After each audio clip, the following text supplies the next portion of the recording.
Greetings, hello, welcome everyone, welcome to DevChatter. My name is Brendan, this channel is DevChatter. If you're new here, welcome, feel free to ask questions, read up on chat, participate, play any of the games with our bot. If you've got ideas, suggestions, anything like that, let us know. We're going to be doing some live coding as we always do here on the channel. Most of what we do, for anyone that is new, is we do primarily stuff in Visual Studio, VS Code. We do a lot of C# and JavaScript. ASP.NET Core, obviously. .NET Core stuff. We've done we've done WinForms here on the stream. We've done a small amount of WP, a small amount of WinForms.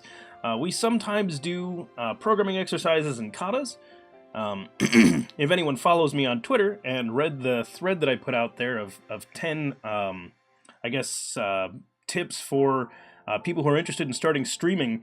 One of the ones I mentioned there was having a fallback. So I've given away the secret that when I do programming exercises and katas, it usually means I didn't have anything planned for that stream, which is cool because people still enjoy those streams.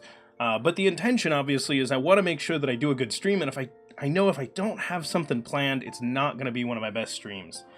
Yes, Crimson, everyone has found out my secret, that's how I schedule when I do those. It's, I don't have a good idea for what I'm working on today, or if I don't have a good grasp on how I want to tackle the next step or something like that, I'll just be like, you know what, until I figure that out, let's just do a programming exercise stream. Okay, so anyway, to catch people up on things, I did mention on Twitter also that we're going to have, I probably mentioned in our Discord as well, that we're going to be doing separation of concerns today. You might see that in the title down below the stream as well. First couple of things, if you want to make sure that you're one of the people that gets that information, and also if you want to chat with me or anyone else outside of the stream, the best place to do that is our Discord link over there in the chat, as well as down below the stream. Okay, so I just pulled up GitHub desktop right here, and the reason I did that is that we are going to grab a pull request. And by that I mean, we have a pull request from one of our, whoops, wrong one. Brendan, open the right project. There we go. We have a pull request from one of our viewers here. Crimson Green, I actually can use the command line, and I do it on stream, but I choose not to because I feel like it visualizes a little bit better for this if I don't do everything on the command line for all the basic stuff. Whenever we do something that requires the command line, I do jump over there, and you'll see me use the command line over there. Yes, I know Crimson, but I figured I'd explain for everyone else. So we got an awesome pull request, and yes, if you are interested in checking out the code, it is all out there. Hey, Rodriguez, welcome back! Yes, it has been a long time. Probably a month. And here's what we got. Essentially, and this was the cool idea that James had suggested on stream in the chat while we were working on this. He suggested the idea of creating a feelin' lucky search. You know what? I jumped ahead a step. Let me explain what the project is we're working on first. So let me go ahead and do this. We'll start the project, and we'll let you all take a look at what it is. So that should load up down there. I'm gonna run this page as soon as it has been a while though. You used to show up. You've been here at least a handful of times. You used to show up pretty regularly, but it's been a while. Knowing the exact amount of time is really hard because I still can't believe I've been streaming for over a year. That also seems crazy. Okay, so here's what we got. This is the website that we're working on. It is a community site that is built in ASP.NET Core using C#, JavaScript. I said ASP.NET Core, but it's also Vue.js. So we're using Vue on a page level, so we're not using it as a single page application. We're sort of adding it in. And that's one of the things that I like about Vue is that works really well, is that you can actually just put it in there. So on this site, what we want you to be able to do is go to the calendar to be able to find different streamers, when they're streaming, see their schedules and things like that. We want you to be able to search a list of all channels and find other streamers. So if you are really, really looking for React.js content, for example, we want you to be able to go in here, put in the React tag, and find channels that do React. And then you can be like, okay, I'm going to follow that one and that one and that one and that one. And then there we go. And they don't have to be live for you to find them. You can find out what they do, you can read about them, and you can also see their schedule, because you might be like, oh, that person does React, but they stream at 2 a.m. my time. That's not going to work. And so that's kind of the idea with this website, is we want you to be able to find the community of live streams. So the pull request that we received is this one. And it says partially implemented in the request that they sent us, which I'm okay with. This is a feelin' lucky search. So essentially, the idea is that James wanted to make it so that there is a button somewhere on the homepage where you can just click it and it will just take you to a channel that is live right now doing programming, which to me sounds awesome. Like, that just sounds hilarious. It's like, yep, just choose one randomly. Doesn't matter where you end up. And I think that would be a nice way to find some of the less popular streams, because a lot of what we do, and I mean, I do this too. We're all guilty of it. Is I'll look at the browse page, and I tend to look towards the top because it's the ones that have the most viewers, which in some ways means more likely that it's going to be like a good quality stream. But that's not always the case, because there are plenty of people that don't have the audience and their streams are just as good as anyone else's. But it's hard to find those, because you don't know, is no one there because no one like the quality's low, or is no one there because they just haven't heard of it? And it's hard to say. And so that's why we want to make sure that we drive some of that traffic down to the less viewed streams. The Michael Jolly, welcome. Good morning. Good morning. Wow, you are west of me. Good afternoon and good evening to anyone else. Good night. I don't know what time it is where you are, but hopefully whatever time it is, it's, at least a good day. Okay, so let's take a look. So we got sent this, and we took a look at it. We gave a little bit of feedback, and when this code came in, here's what I noticed. And I will show you. So the first couple of things, I already gave a little bit of this feedback when we first talked about it. So this is kind of hard to read unless I zoom a little bit, which is going to make the layout kind of bad. But I want you to be able to see file names.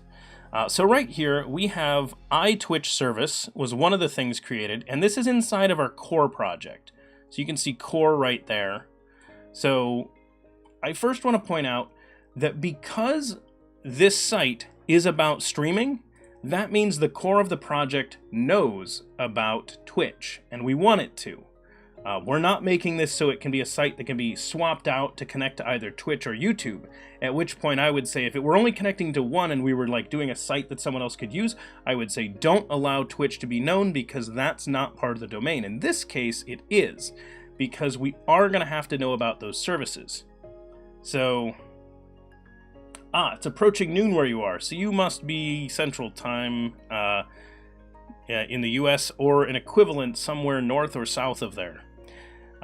Okay, so iTwitch service. Good with that. This is the interface. Where's the implementation of iTwitch service? If we take a look, I can tell you we're going to find it somewhere. Here it is, iTwitch service over in the infrastructure Dapper project.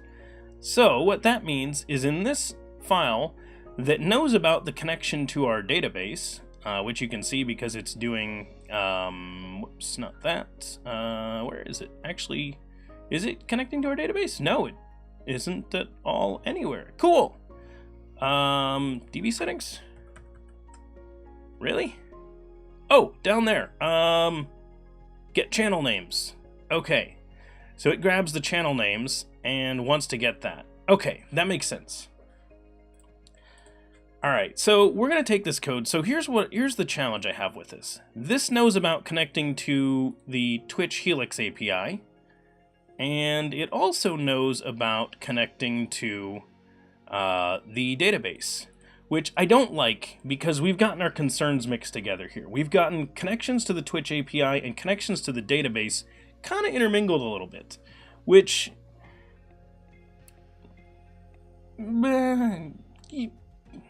it's not the worst intermingling, but I would rather keep them separate.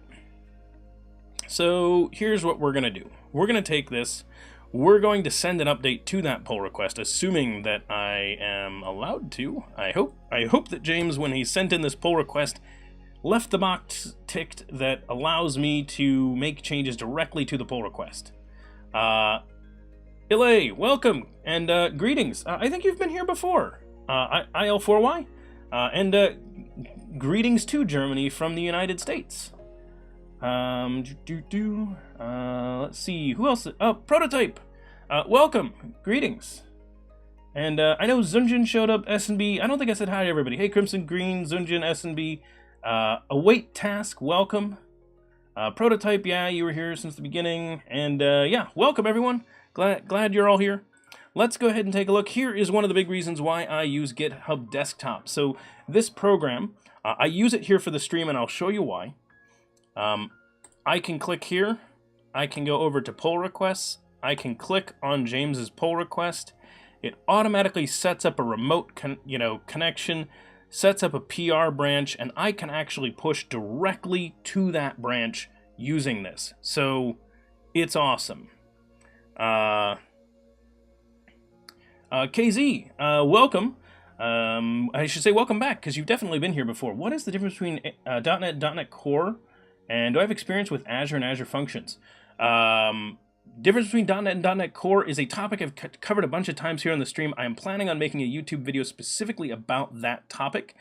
.NET Framework, generally, when you say .NET, you're generally referring to the .NET Full Framework, which is a framework which allows you to build and run applications, whether you're talking about the SDK or the runtime, and lets you run applications usually that are just running on Windows. That's the .NET Framework. It is a mature platform that's been around for a long time. That's kind of like .NET Framework that's been around since like the early 2000s.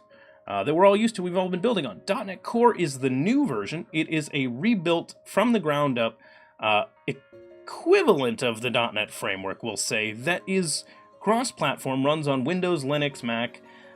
It is lightweight, essentially rebuild of it. It is similar enough that they both share the same interface.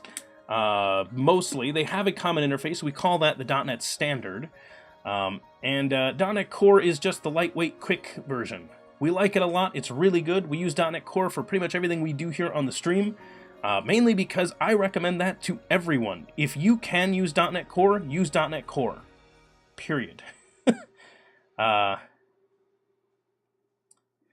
Let's see. Oh, and just heads up, yes, if you are in our Discord, not only can our moderators change your nickname if you need it changed, you can actually change your own nickname over there. So if you use a different name here on Twitch than you do on the Discord, make sure that you get yourself renamed. It'll help you out a lot, I promise. Hey, Gareth, welcome. Let's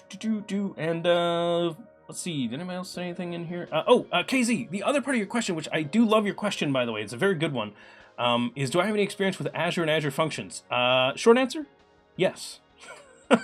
Anyway, I'm going to jump back into this code. So I pulled that pull request. We now have the changes that James sent us, and I should be able to load this here in Visual Studio. Now, because James didn't make any changes to the project files, only changed the code files, Visual Studio did not want to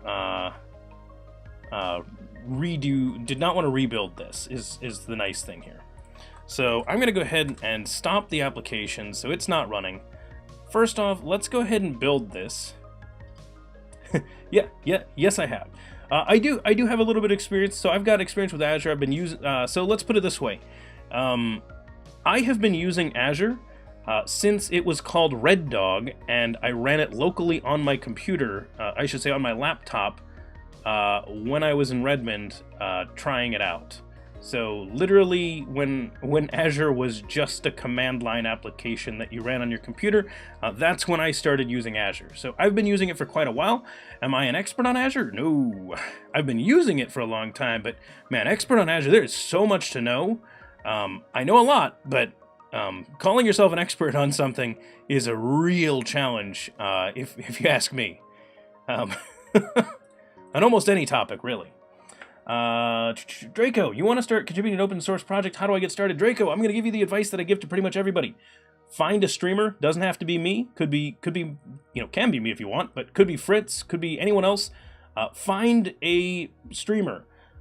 Check out their projects that they're working on, and contribute to them. Send them a pull request. Now, the reason I recommend a streamer is, first off, they usually have open source projects that they're working on. Second, they're usually pretty open and willing to talk, especially in this kind of a setting, so you can actually get an answer. So if you have a question, you can talk with them. Whereas with another open source project, I would have to find one and tell you, hey, yeah, that one they're really good about. Because some, you'll send them a pull request and it'll just sit for months. So that's one of the advantages. Not to say that I don't leave pull requests sitting for months sometimes. We all do, but anybody could then just go ping me in the Discord and be like, hey, Brendan, I'm still waiting on that pull request. And you could get some feedback on it. And so, additionally, you could also chat with the person and say, like, hey, I'm thinking about sending this. What do you think? And you could be like, oh, yeah, okay, here's the idea. So that's the best recommendation I can make, is join a Discord of a programming streamer and chat with them about it. Because there are a lot of good projects to work on. Fritz has a couple of good projects. I've got a couple of good projects, and I'm sure, and I know Gareth has been working on some stuff as well. But pretty much everybody's working on open source projects when they do live streams. So check out live streamers. .NET Core is the glory. Yes, exactly. Hi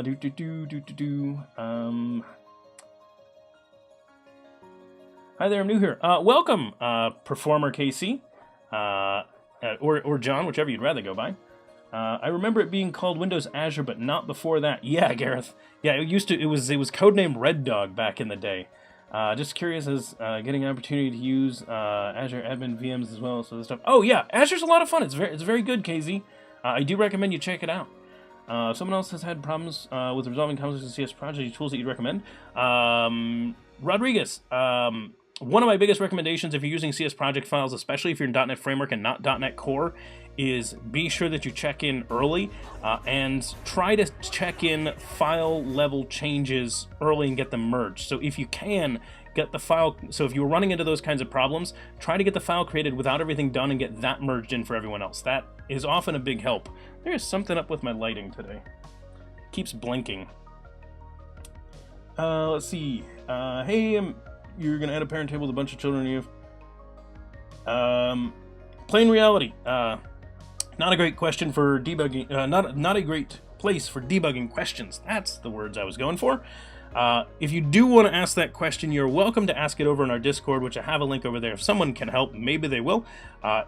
If not, I do recommend you chant Stack Overflow, but I know some people are wary of it just because the responses you get there aren't always friendly. Sometimes it's like, this is the same thing someone else asked, and you're like, well, yeah, but I don't understand how my question is that same one. Anyway, yes, Prototype, you can change your own nicknames and upload stream to GitHub. Just heard about .NET Core, most of my stuff works as dependency. Yeah, KZ, definitely check out .NET Core, though. If you do need to use .NET Framework, totally fine. Also works, still going to be around, still going to be supported for a long time, I'm certain. I cannot see Microsoft backing off of that, but all the new cool stuff is coming out in .NET Core, and in fact, with .NET Core 3, you start to be able to do even the Windows like GUI applications. So the WinForms app, the WPF app, the Universal Windows applications, those are going to start to be able to be .NET Core. So it's starting to get to the point where you're not going to need to do .NET Framework for almost anything. So definitely check out .NET Core. It's the cool new stuff. Okay, so let's dive in. So we should have some new changes. Twitch result is one of the new classes that was created, and this I think is an auto-generated yes. Okay, so cool thing here, if you have not seen why is my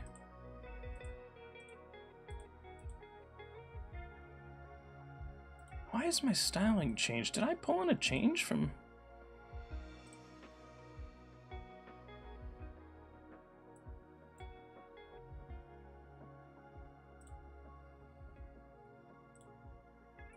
hang on.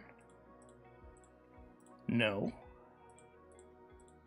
Did Visual Studio change their stylings? This seems weird.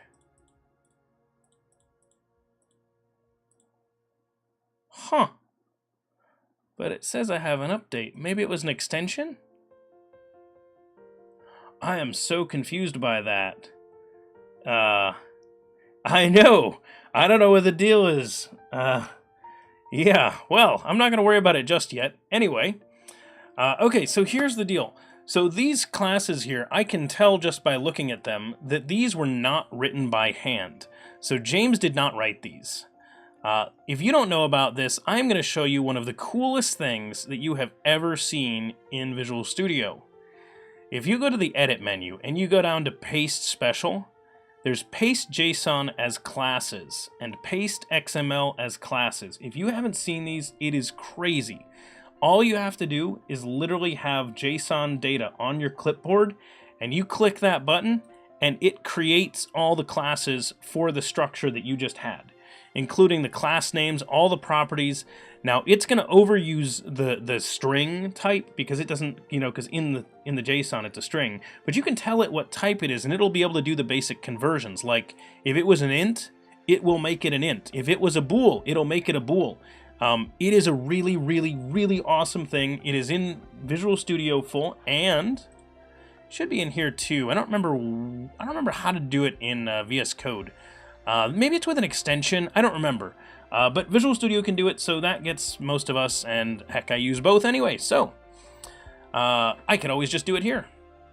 So paste JSON or XML as classes is really, really cool. Hey, Coded Beard, and Gavin, weird colors when I install the update, but it's not restart. Oh, weird. Must have been an extension then, Gavin. I'll try rebooting Studio in a bit. Lightman Den, and yes, thank you for the suggestions, everyone. I will do that. I don't want to deal with it just yet, so we'll go ahead and mess with some things. So that's the classes that come back. So essentially, what James did was he made these classes. These are the responses that he's getting from Twitch. So when he calls out to the Twitch API. Now here's the challenge. What I want to avoid is, in here we have Twitch service. So Twitch service, first off, that's not a great name. just gonna say the least. I will be honest there. Naming is hard. We're all bad at naming. That is just a thing. You know what? All right, you all win. I can't take it. I'm restarting Visual Studio. That styling is just getting me. I can't read these things. All right, Visual Studio, you win. You win. You got me to restart. You got me to restart. Congratulations. Which means I actually need to restart 2 Visual Studios because I'm also going to restart my chatbot because I didn't want to leave one open because then the colors wouldn't come back right. Hang on. Click that button. Come on, Visual Studio. Let's go. Seriously, the slowest thing about Visual Studio is loading that stupid start page. I don't understand why that's the slowest thing it does. Whoops. Yeah, Visual Studio up in the corner of the screen, that'll go well. Hey, the colors are back. Alright, there we go. Yeah, sorry about that. Color should be back. Twitch, yes, Twitch service, much better name. Thanks, Dungeon. Twitch client. Rename the class to Foo. Oh yeah, I'm all about that, S&B. Karen L, as soon as VS 2019 drops with the full version, I will start using it on stream pretty much immediately. Don't you worry there. That will be a thing. You can all rely on that. Okay, so here's a couple of things. First off, you'll notice the namespace on this is DevChatter DevStreams Core Twitch Helper. So I'm gonna help out with that first off. Well, actually, I'm gonna move it to the right place first. Okay, so here's what we're gonna do. I'm gonna show you what this project is. We're gonna edit our DevStreams infrastructure DB project. It's a .NET Standard 2 project. So remember in the beginning of the stream when I was asked the question of what's the difference between .NET Core and .NET Framework? This is the difference. So both of them implement Net Standard. What that means is this library can actually be used by either a .NET Core or a .NET Framework project. I'm going to make another one of those. I'm going to add a new project. This new project is going to be a .NET Standard project. So notice there's Core, and I could do a Core class library, or I could do a Standard one. Now, I usually use Standard just because I like the idea of flexibility. So I don't really need to be on Core, so I don't use it. That being said, I don't expect this project to ever be run anywhere that's not .NET Core, so I could just use .NET Core. But hey, I'm a stickler sometimes, but only sometimes. So we're going to call this DevChatter DevStreams.infra.twitch. So I like creating a separate infrastructure project for each major concern that I've got, whether it be connecting to the Twitch API or the YouTube API, whatever one it is, that's going to have its own library for connecting to that.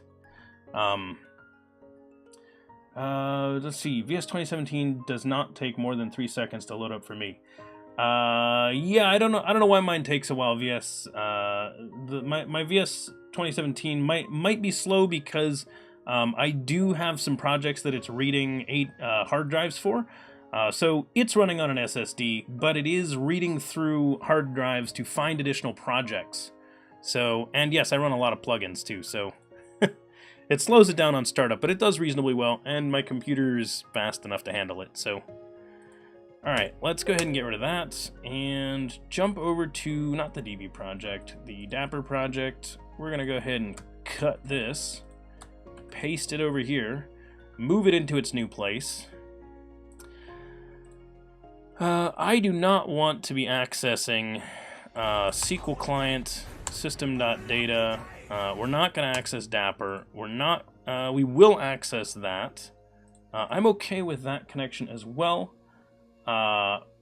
Performer, welcome. Thanks for that follow, by the way. I will assume that means you're enjoying the stream at least a little bit. Alright, next thing I'm going to do, actually, I'm just going to let ReSharper do this. Add the connection to the project, please. So that is going to make a connection to our core project. Next thing, I need Microsoft extension options so that I can get this iOptions, which I believe it's going to be able to do like that. But what I want to do is this.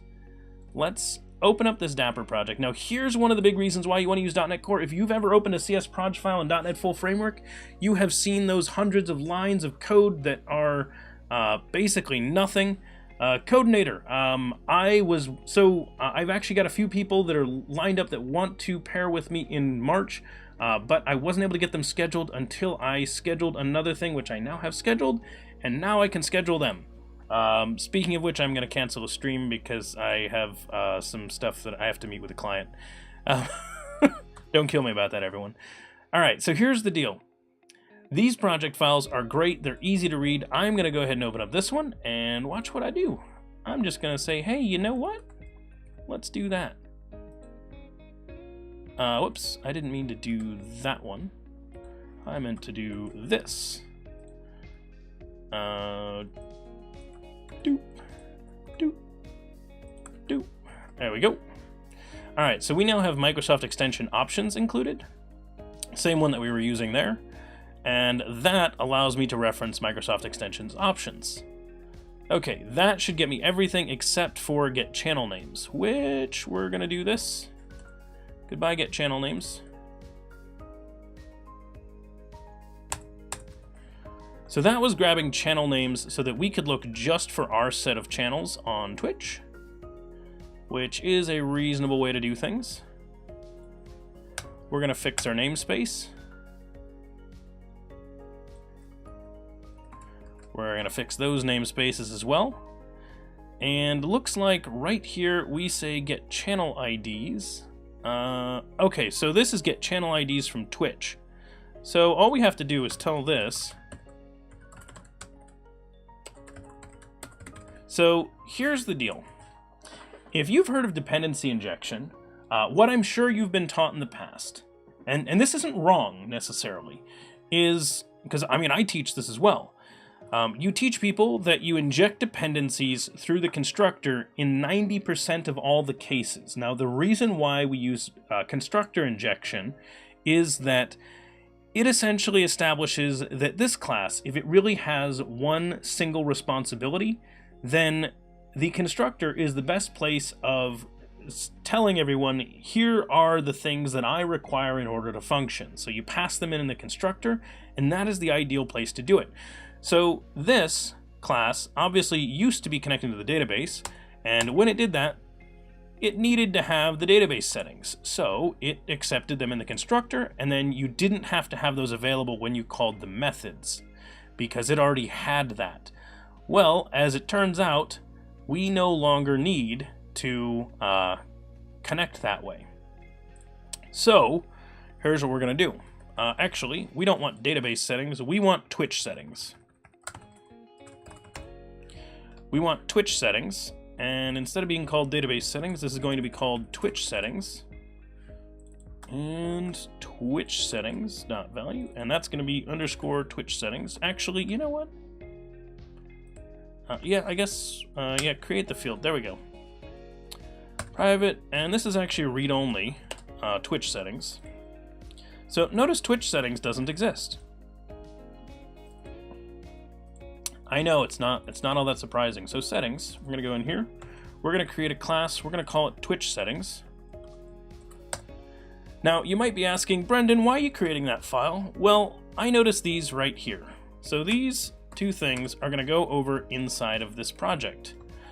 They're private read-only strings. No, that's not what they're gonna be. They're gonna be properties, and it's going to be a string, client ID, and then we're going to create a property string base API URL. Okay. This can get set to that,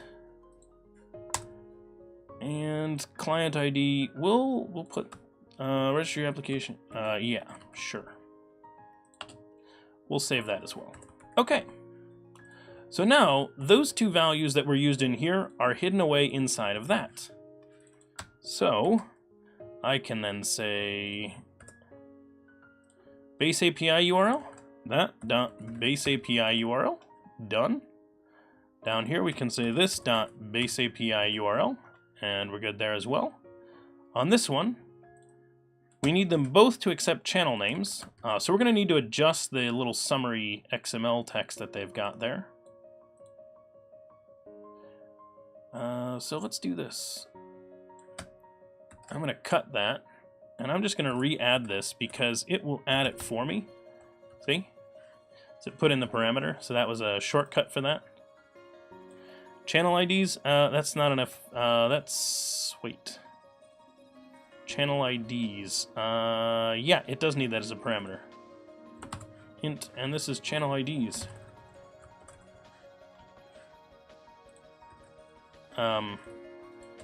The Twitch IDs. The channel ID. We're going to say the Twitch channel ID for each channel.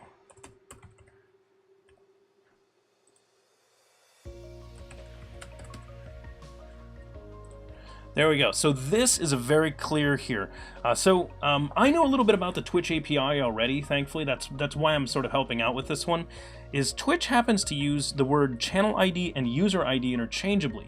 And that is because your user account is your channel account. So like they're the same thing. Whether you're a user or a streamer, they treat it the same way. So that's the... hang on. Resharper adds a lot of seconds. That's true prototype. Resharper adds a large startup tax when opening Visual Studio. Yes, yes. Live unit testing will slow down. That as well, Twitchloft. True, true. And welcome. Hey, Twitchloft, greetings. Make sure you cancel the stream on April 26th. Crimson Green, I don't think I'm going. I don't think I'm going to. Where can I find the repo link to collaborate? Ask. Oh, whoops! I didn't start the bot. Ah! I restarted Visual Studio. It didn't restart the bot. Okay, there we go. That should be the bot restarting now. Hey, welcome back, bot. There you go. Yeah, see, no one had tried to use rig and told me the bot wasn't running. Okay, so channel IDs. We now accept those as parameters. Which, actually, this is a nice thing for getting the channel IDs. Maybe we still call that one.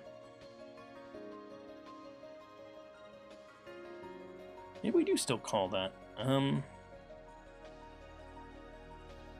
Then that calls that one. String. Channel names. Yeah, we'll have it still call that. Okay. So we'll do that. It'll pass those in, which means that this is the return value. So that's the return of this one. Converts a list of Twitch channel names to a list of Twitch channel IDs.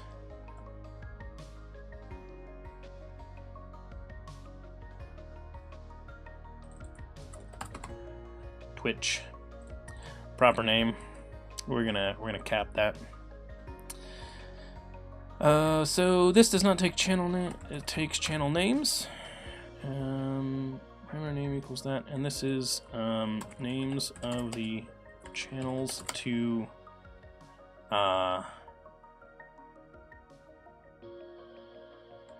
check for live status.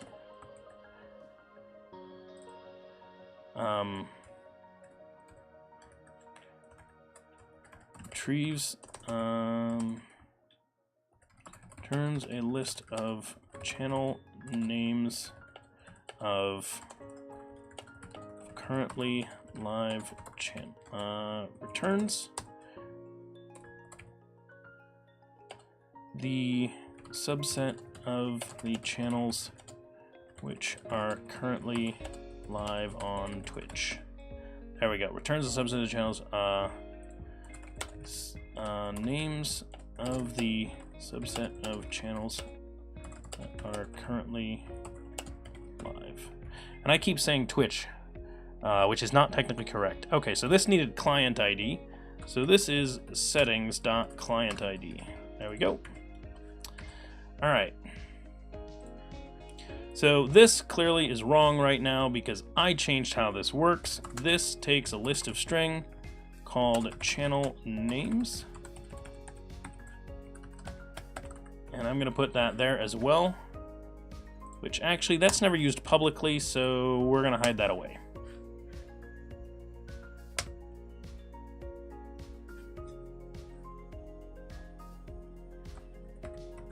Okay. We're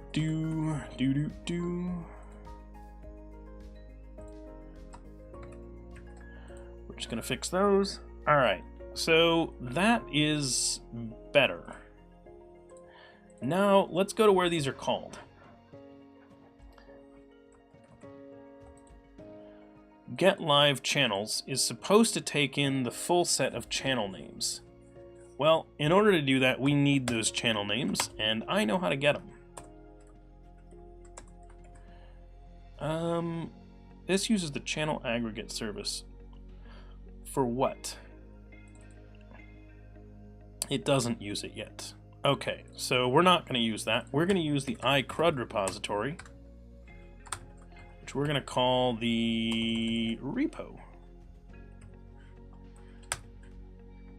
So we're going to add that. We're going to get rid of this because we're not using it. Remember, the right time to clean up code is while you're messing with that code, because you're already making a change there. Now, what you don't want to do when you're talking about refactoring, and I love that SNV was mentioning the fact that I'm refactoring right now, is don't go willy-nilly. Don't go all over the application. Focus just on what you're currently working on. If you notice something small that needs fixing in the same place you're in, go ahead and do it. Especially if you're pretty confident that it won't cause a problem. Check, leverage your unit tests, things like that to make sure you didn't break anything, but that's the best time to do that.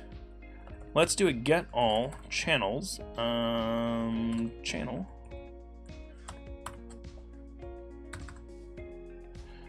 Whoops, await that. Which means it's no longer a task. So this is channels. So that gets me all the channels, and then I just need to do channels.select, and we're gonna say name, and then we're gonna to-list it.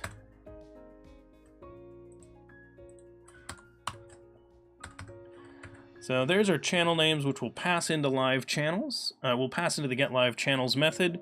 It'll return back the live channels, and count equals 0. I'm going to flip this, which ReSharper should be able to do. So if count is not 0, whoa, hey. Hey, welcome. Thanks for the 100 biddies, and welcome. I've noticed your streams have been good recently. I've caught a bunch of them. You've been doing like hosting events, so which is a really awesome thing to stream. Boy Scout rule. Yes, exactly. You're going to be in a place, make it a little bit better than before you got there. Also, one step at a time, make sure you're testing things and leave everything you touch a little nicer. Exactly, Gareth. Yes, yes, yes. That would conspire against...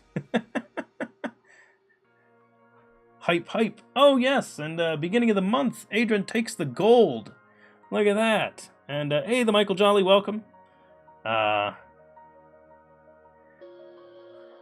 no, it's been good. I am going to invert this if, though. We're going to invert the if, and then we're going to tell it to add the braces back in, because I like having the braces, even if it's just one line.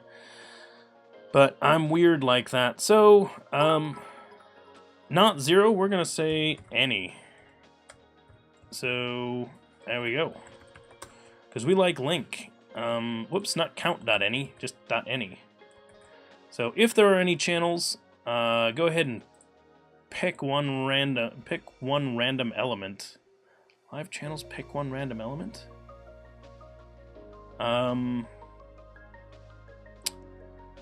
Okay, yeah. No, I'm kind of good with that.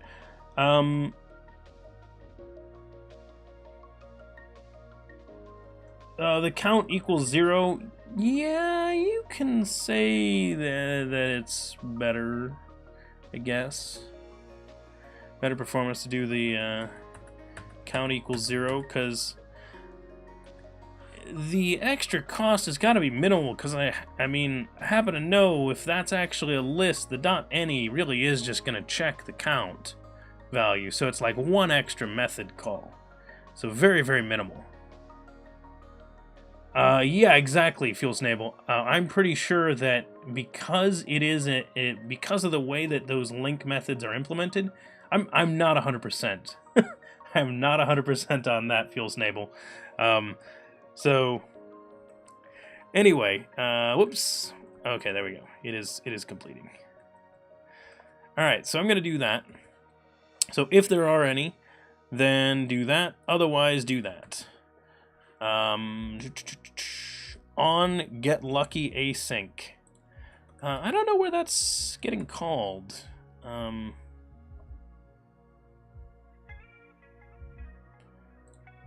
I'll have to take a look at that. That must be, maybe that's getting called on the page. Maybe he's calling that directly from here. Fetch stream. Which is down here. Get handler lucky response has stream.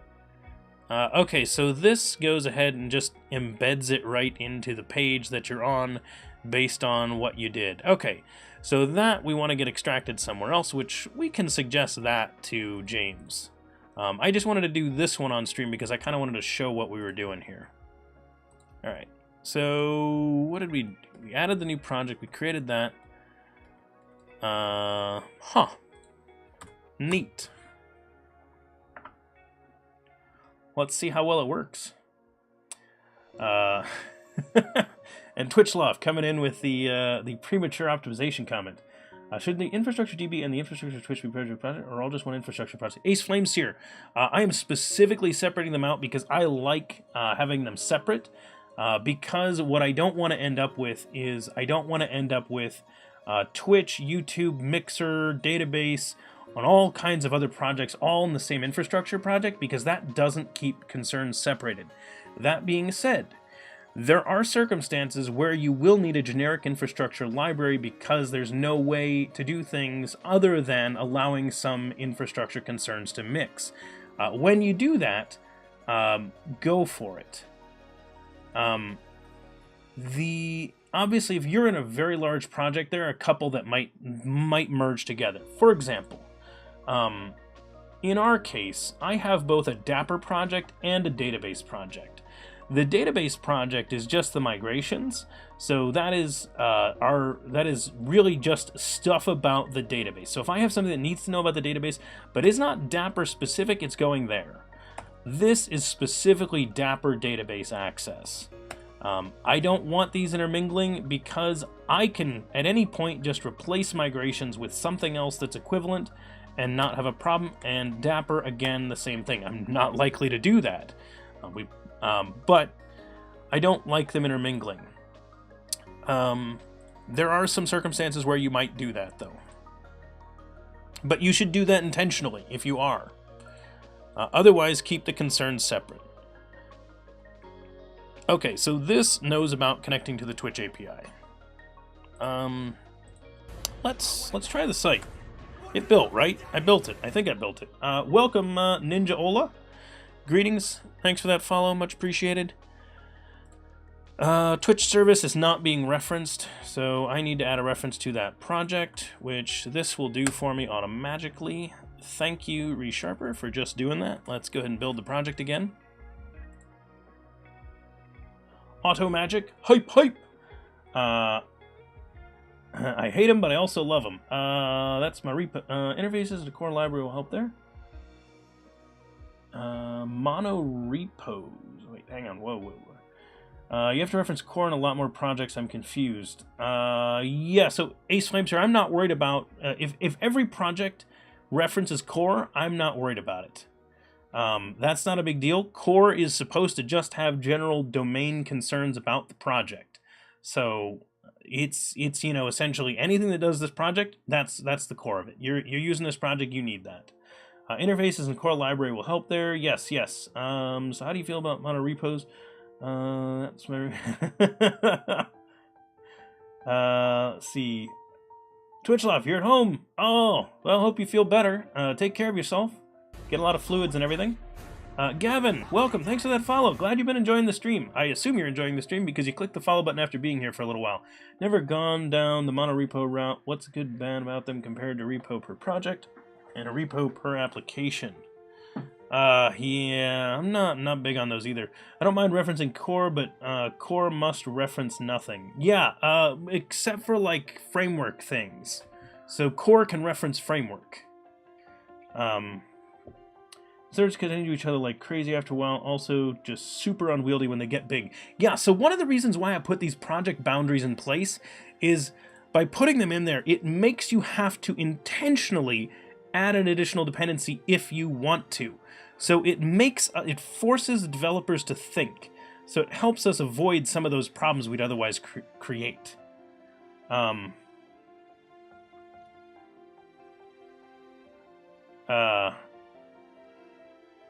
Yeah, exactly, Adrian. So there are a lot of things that you only do in certain circumstances.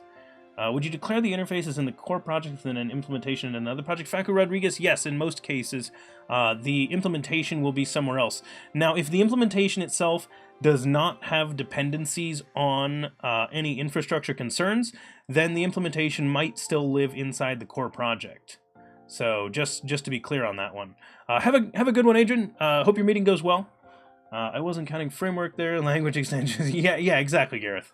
Can you split core into core Twitch, core DB? Ace Flames here, if you really needed to, you could, but that starts to get dangerous going down that route. Because I don't know what dependencies you would have inside of core Twitch or core database.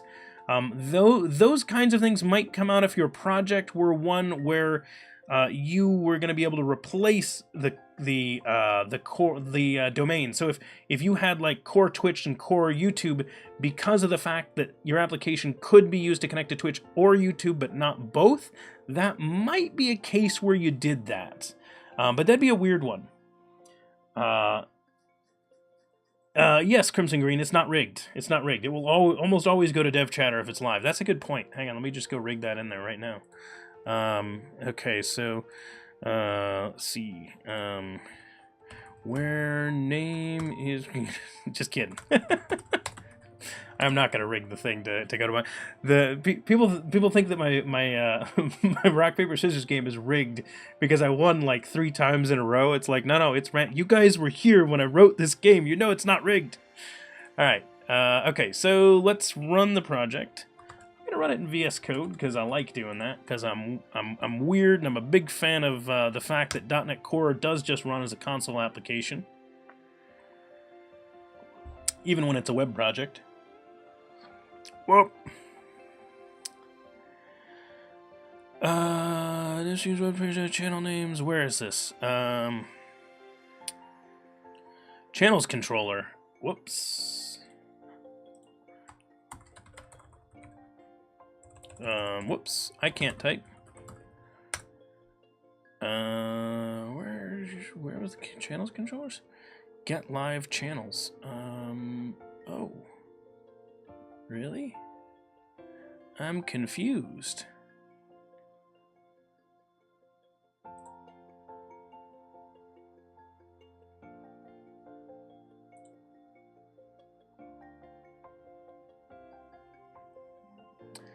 Well, I'm gonna have to fix that name later, but okay.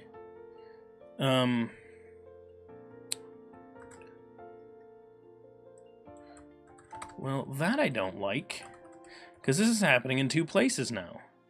Why are we even getting it here if we're pulling it there also?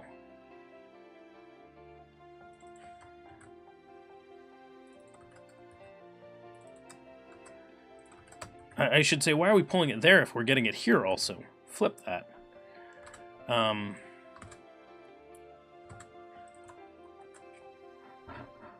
must not have noticed that error when I was building the project. Failure, it's rigged. You could be running a different version, a closed source one. Yes, Zunjin, it is partially implemented. What do you think about the idea of ASP.NET and core projects running the console by default from VS Full? Gareth, I actually like the idea. And the reason why I point that at, the reason why I think you should run your projects out of the console out of a console is that you really want to be able to, and I think the future of a lot of these projects is going to be running in the console. So whether that be running in Docker or somewhere else, it's going to need to run well on the console. So that's the configuration that you want to focus on. There is a slight difference between running in the console and running in, say, IIS Express, which is what happens when I run something in Visual Studio, at least on my implementation. Zunjin, wish you luck. Today is a big day. Good luck, Zunjin. I don't know what your big day is about, but hopefully it goes well. To be honest, New's full comment on performance is quite confusing. He both argues to not ignore small optimization, and later argues against most small Yes. So I totally agree. There are some things what you need to avoid is letting your application basically be a slow ball of mud that rolls around, doesn't roll around. So you want your application to not suffer horribly from performance, but you need to pick your battles. Is sort of my stance on it. You wanna make sure that that you work on the things that it makes sense to work on. But what? Yes, exactly, Fuel Snable. But at the same time, it is kind of correct. The challenge is that while the meme has allowed many devs from essentially avoiding optimizations that they should have taken, there is the alternate standpoint, which you could say, because you can never know for certain, we could say maybe a whole bunch of devs have avoided spending a lot of time optimizing they didn't need to. So it's impossible to know the data on that one, to know the consequences of that kind of action. Hey NSO, greetings, welcome. We are working on that pull request. Hang on. Oh, okay. I got a message from Crimson Green about something. I just saw your message, Crimson. Thanks for the heads up. It's cool. Don't worry about it. Let's reload this page. Yep, you're allowed to continue. So here's the I'm feeling lucky button. We're going to want to change how that page works. Nope. That button doesn't work. What are we getting back when we run this? Handler lucky. We're getting a 500 error on the call that we make. Okay. We can check that out. So here's what we're gonna do. I'm gonna go ahead and stop this. I like the debugging interface in Visual Studio better, so we're gonna debug in Visual Studio, which is gonna change our the port number. So the address is gonna change, but that doesn't really matter. So this is gonna load. We're gonna click Feeling Lucky, and Huh. Try that again. Which URL is it calling here?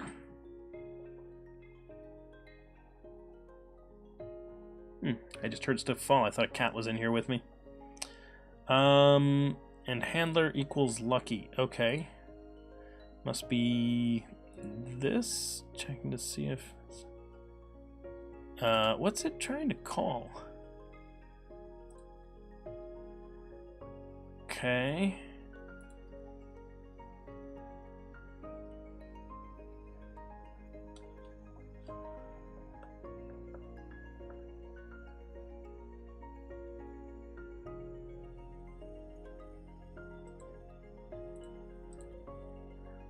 Oh, I don't... Right. Derp. Wow. Brendan, what are you doing, buddy? What are you doing? Did no one yelled at me about this? I found the problem, everyone. Let's see. I was going to work on this feature, but somebody else started working on it. Yeah. This is a cool feature idea. It gives me the chance to show some separation of concern stuff. I've not got this from a meme, but my own experience, readability, maintainability, and testability is most cases, maybe 97%. Yeah, Twitchlove, exactly. Most of the case in the stuff that I've worked on also, it is also like that. Count equals 0 is less readable than .any. I like .any better for readability, but it doesn't really matter. So Fuel Snable, the idea is whatever preference you have, that's the one you go with. So if you like count equals 0, then absolutely write it that way. If you like .any, use that. Whatever's more readable, whatever you're more used to seeing, whatever is better for you, that's the one.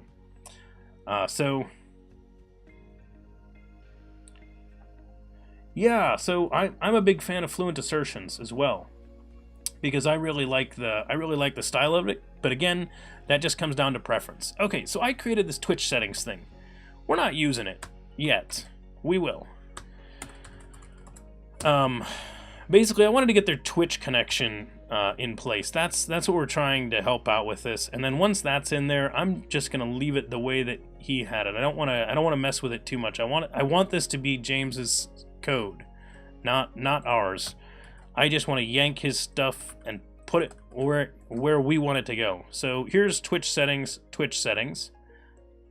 So let's go into our project. So okay, let me explain what I did here, because this is a little confusing for anyone that hasn't seen this before. Essentially, the way that .NET Core handles configuration and settings, I have told it, so it is automatically going to load up my appsettings.json file at startup. This file is going to get loaded. This is my appsettings.json file. It's the standard, it's the equivalent of the web config file, sort of, kind of. It is some of it. If you put config information in there, it doesn't really have the web aspects, except for like the connection strings, some basic stuff. This is the general settings file. You can define more settings files that will get loaded. You can define that it should open up the environment variables. You can define that it should open something called user secrets. You can tell it to load all these things. What ASP.NET Core is going to do is it's going to grab all of your setting files, load them up. It has a priority order. And then when you say, hey, I want this structure of data out of your settings, out of your configuration, give that to me. And ASP.NET Core is going to say, okay, you wanted connection strings? All right, here's what I have for connection strings. If you have overridden these values, say in your user secrets, you'll get that version at runtime, despite the fact that this is here. Now, user secrets is another special thing that was added in .NET Core. It is essentially inside of my user profile in Windows. So my Windows account, my by default is in like C/users / something, right? There is a file called user secrets. I should say there's a folder called user secrets. In there is going to be some projects that are these projects. The way that you find which one you need to load is if you go in here, you'll see that I have user secrets ID, and this is my user secrets ID. So I'm looking for the app settings file I'm looking for the user secrets file that's in this folder. When I load that up, it's going to be the one that is automatically run at dev runtime, not in production. So what that means is I can customize settings for my computer without fear of committing them. So if I need to change something for my computer, so for example, let's say we're all working on this project where we need to connect to the Twitch API. Well, I don't want everyone to have my connection to Twitch that they can just do whatever with. I want, you to use your own and me to use my own. So we put that in the user secrets file and connect it. But we want to have the structure in here as the example. So here's what we're going to create. We are going to create in our JSON Twitch settings, and that is going to be an object because we told it there was a class called Twitch settings. And then once we have that object, I need to go to our Twitch settings file over here. Client ID is a string, so I don't need to do anything weird with it. So we're just going to say client ID, and I'm going to say user secret in user secrets, and then we're going to do, what's the other one? Base API URL, which this we'll just put in here because this does not need to be a user secret.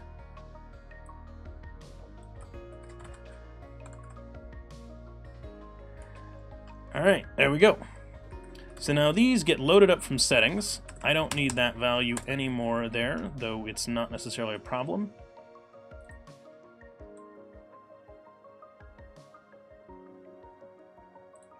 I am going to put this directly above this value, like that. Register your application on the Twitch dev portal to get a client ID. There we go.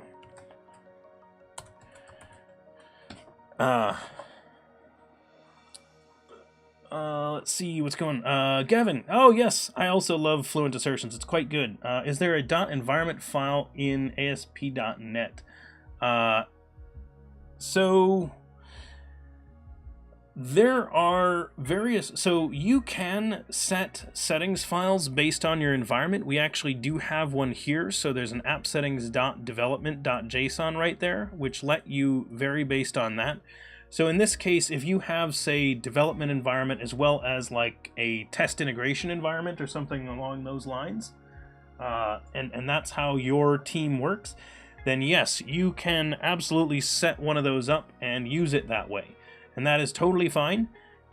You can put the values that matter for development or anything else, and then the app setting, the user settings, the user secrets values, those just come into play when your specific dev environment needs something varied that you don't want to commit. DevOpG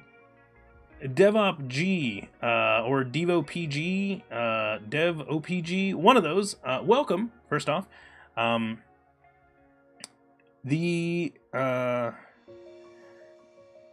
So short answer, yes, we're probably going to use Docker on stream at some point. I have Docker installed on my computer, but we're not using it on this project. Most of our projects will run in Docker. We've had some people that have set them up and run them in there.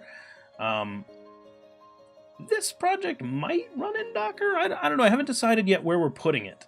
So running locally, I don't need to worry about it too much because, again, .NET Core code runs easily in Docker, so there's not a lot of effort to getting it to run over there. But yeah, it is a good question. We will probably do some on the stream at some point. We are not currently doing any Docker projects right now. We do a lot of different projects, and I try to move from sort of thing to thing.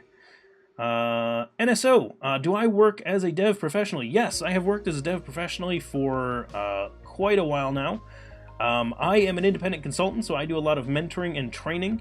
I also do some project work, but because of that, I can do things on my own time. I work from home, so you're right. If I worked regular 9 to 5 in an office, my streaming schedule would not work out well. I would have to stream in the evenings and the weekends only, which I do stream on the weekends. I stream on Saturdays at 1 p.m. my time. That's Eastern time in the US, so that's what, 1800 UTC. My streams on Mondays and Tuesdays are 1900 UTC, and today we started at 1700 UTC, which is right in the middle of my day. So you are correct. I do a lot of work for my clients in the morning, and then I do sometimes a little bit right after the stream, depending. Sometimes on Thursdays I do that. And then I can also work for them in the evenings. I usually do project work in the evenings. I do mentoring and training stuff during the day and in the mornings. So yes, my schedule does get a little bit crazy. If I do end up, I will warn everybody, if I do end up settling into a regular 9-to-5 job at some point, I will probably shift my streaming schedules to the evenings. That is a possible thing at some point in the future, so I'll give you the heads up before that happens. But yeah, that's how it works. Domain-Driven Design by Chris Evans. Yes, it's a good book. I have read it. And there are a lot of other good resources on domain-driven design that I would recommend if you're interested in learning that. Specimen, check out the Pluralsight course by Steve Smith and Julie Lehrman. They are both awesome and did a very cool course together. The course is not going to be .NET Core. It's going to be .NET Framework because the course is a few years old now, but it is a very good one. And I'm sure you've heard of both of them because they are pillars in the industry, I would say.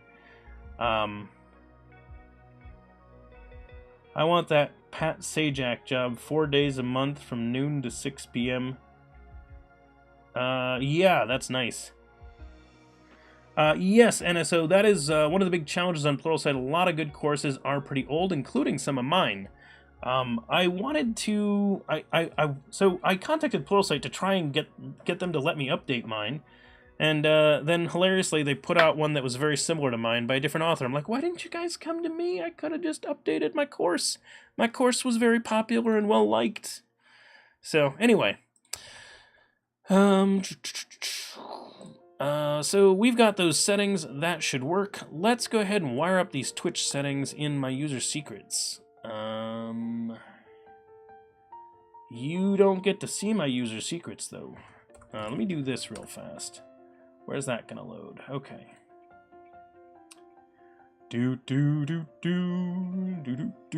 I'm gonna click this button just in case, everyone. Sorry. Don't get mad at me. Hang on while I click the buttons. I don't know which screen this is gonna open on when I open up my user secrets. Okay, good. There were none. Alright, in that case, I don't mind you seeing. Come on back now. Welcome back. Welcome back. So here's the problem. It loads, when you load user secrets, that's great if you're a dev and you're just sitting there and you're like, yeah, whatever. But if you run a live stream, you don't want to open this file. So this is my user secrets file right here. Which, you know, is here. So cool. You can all see my user secrets file. And then what I'm going to do is this. I'm just going to take this whole structure, put it here. Now, I don't need to customize connection strings, so I'm going to get rid of that. I don't need to customize logging and allowed hosts, so I'm going to get rid of that. So there's the only user secrets I care about, and it's really, I don't care about that one either. So that's the amount of user secrets that I care about. The CIA still... Thanks. Yeah, there it is. So since I don't actually have the client ID in there, I'm not worried about it just yet. Hang on. Twitch, dev, client ID. Yeah, that's the one.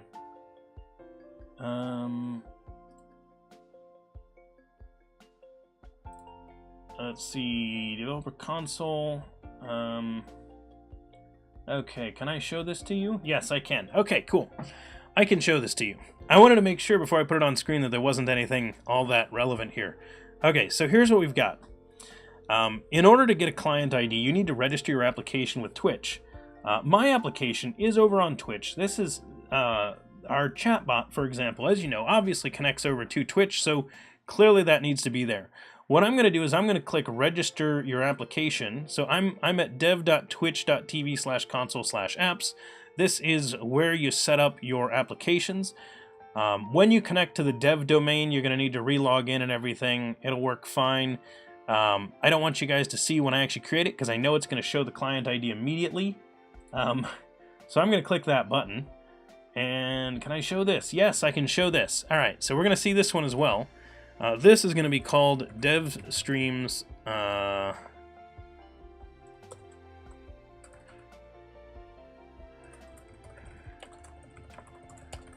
We'll call it DevStreamers Community Site. Our category is website integration, I think. Website integration. All right, now this, I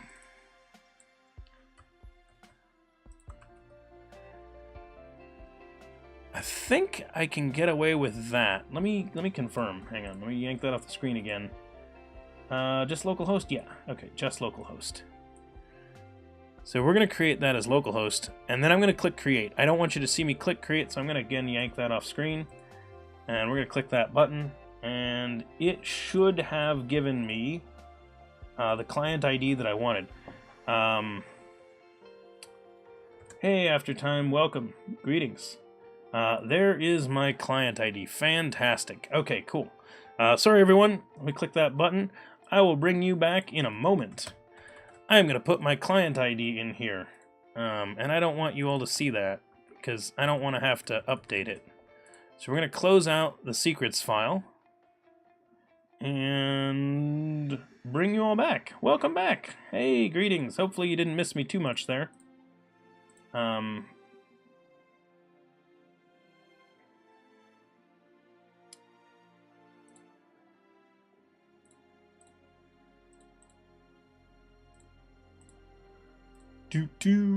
Alright, so that should be there. Where am I running the site? Through here? No. Through here? Yes. Let me stop the website. So website should stop. And then, once I do that, I can come over here, run the project. Let's cross our fingers. This might work. We're gonna see. If James's code works, then we'll send this back to him with the dependencies extracted out and say, here you go. We pulled out these dependencies for you. Have a look. Ho ho ho ho! There we go. And it pulled DevChatter. I need to mute this. Whoa, the audio started coming through. That was close. So it automatically pulled this up. A couple of things I want to adjust about this embed here. Embed. I want to make it so that the chat doesn't automatically come up, because I think we'd rather just show them the stream if we're going to do this.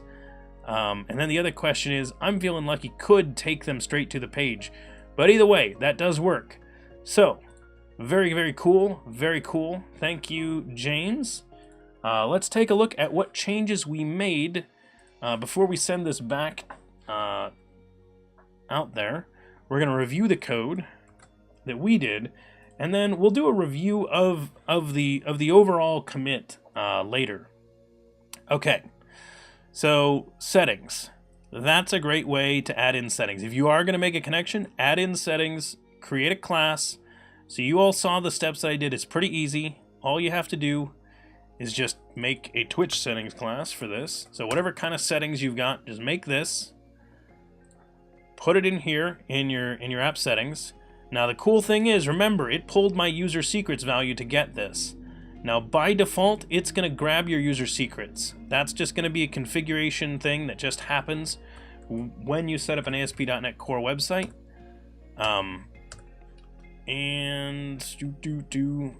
All we did here is we told it to configure the fact that there is a Twitch settings, and you grab it out of a section called Twitch settings.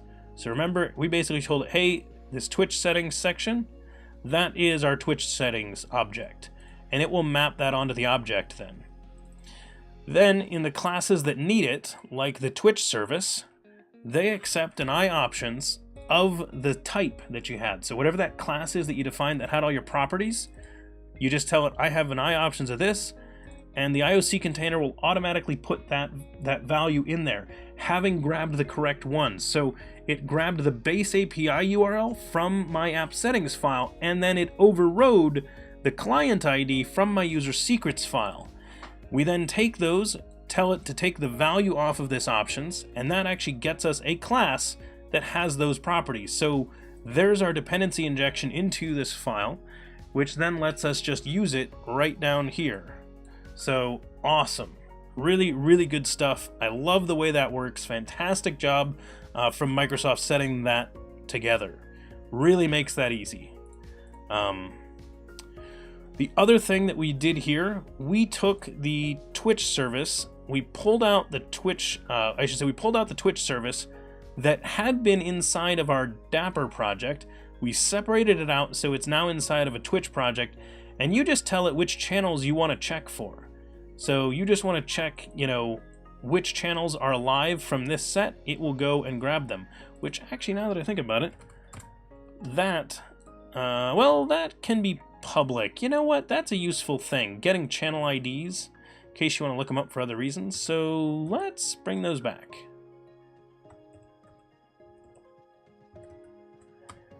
So we're going to copy this. We're going to redo those changes. We're going to put that back in there. This isn't getting called by anything, but I'm going to leave it there. I don't mind that being public because that seems useful. We might ask for the channel IDs somewhere else to make some other query somewhere at some point about something. I don't know. Seems useful. Okay. What else? Yeah, hey James, welcome, greetings. So we did the split that I told you I was going to do, extracting out that project. We tried to make sure that we kept your code the way you wrote it. We want this to be your code. I mean, I believe in collective code ownership, so I tell people don't be afraid to go and change someone else's code, and don't be afraid of someone else changing your code. It's totally cool. Don't just change it for the sake of, you know, removing their style choices. So we kept most of your style choices, even where I might have done something differently, except for the fact that we're extracting out a separate Twitch library. So we're going to say extracting Twitch. We're going to say infra.twitch project. And James, by the way, yeah, you really should rewatch what you've missed, because I was able to do... Is it still running? No, it's not running. Hang on. Because I, after doing this extraction, which you'll be able to take a look, because I'm going to commit this up to your pull request so you can, you know, use this. You click the I'm Feeling Lucky button, and hey, it finds DevChatter, which is probably the only site live that's in our set of live channels right now.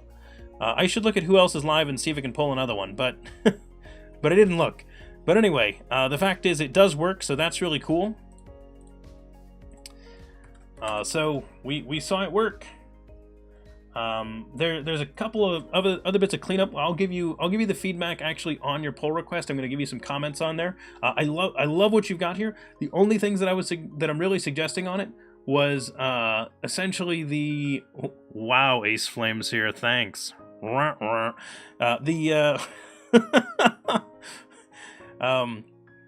Yeah, I was going to say the only things that I was going to say is the code is good. I just want separation, so things are in their own file. So it's really just separation of concerns. As long as we get that, it other than that, looks good. I like the direction that you went. I like the approach that you took. So just basic solid changes are the thing. So, but obviously we don't want everything, like, things don't need to be perfect to get your pull request accepted. So extracting infrastructure Twitch project. Yep, that's basically what it is. And settings.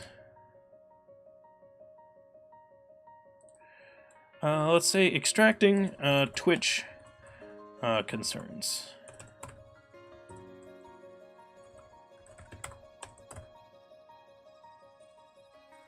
There we go. Sadly, I can't add a co-author as the DevChatter community. So this should push to your pull request. So again, this is why I use GitHub Desktop, is because it does this nicely. I can send to someone else's pull request through this application. So if we take a look at that pull request, we should see my commit down on here now. Extracting Twitch concerns, right there. There's our commit. So we've put that commit directly onto the pull request from James. So you can see our changes are in here. Yep, there it is. So this is the creation of our infrastructure Twitch project right there. So really awesome stuff. Hey, Rambling Geek, welcome. Yeah, we've been going for an hour and 23 minutes, I guess. That's pretty good. So we spent an hour and 23 minutes taking a look at a pull request, cleaning it up, chatting, talking about good stuff. Oh, always fun. Couple of things. We're obviously going to keep going, but we're at a pretty good point right now for me to click buttons. So if you are interested in contributing to any of our projects, Gavin, it's the GitHub command, not the repo command. Although that is a really good point. Hang on. Alias add GitHub repo. Can I do that? No, because GitHub's not an actual command. Okay. I was going to alias the command, but there's no reason.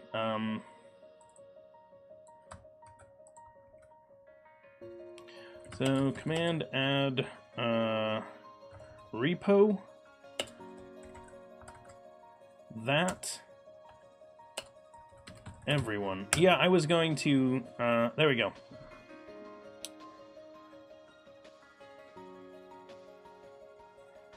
Awesome. Yes, I know. Silly, right? Keep getting pulled away today. I'm going to have to replay this afternoon. Michael Jolly, no problem, no problem. We did some awesome stuff, had some good conversations. Keep in mind if you watch the, if you have to get stuck watching the video afterwards, at least you could put me at ×2 speed, and then I could talk like a crazy person. Do you only use VS Code, no VS? Oh, no, I'm in, what are you talking about? We've been doing most of the code in Visual Studio today. We were over here, this is where we did most of it. I use both, VS Code and Visual Studio. I use them interchangeably. I generally use Visual Studio for C# code, and I generally use VS Code for JavaScript. I prefer debugging in Visual Studio. I like to run my projects and a lot of my command line stuff in VS Code. I like the integrated command line. I appreciate always having access to a command line directly in there.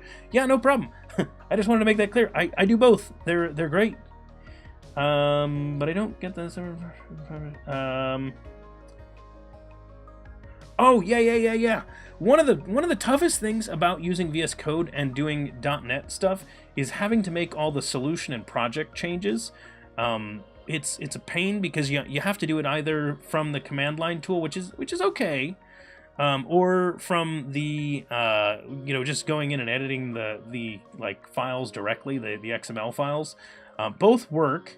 You can do it.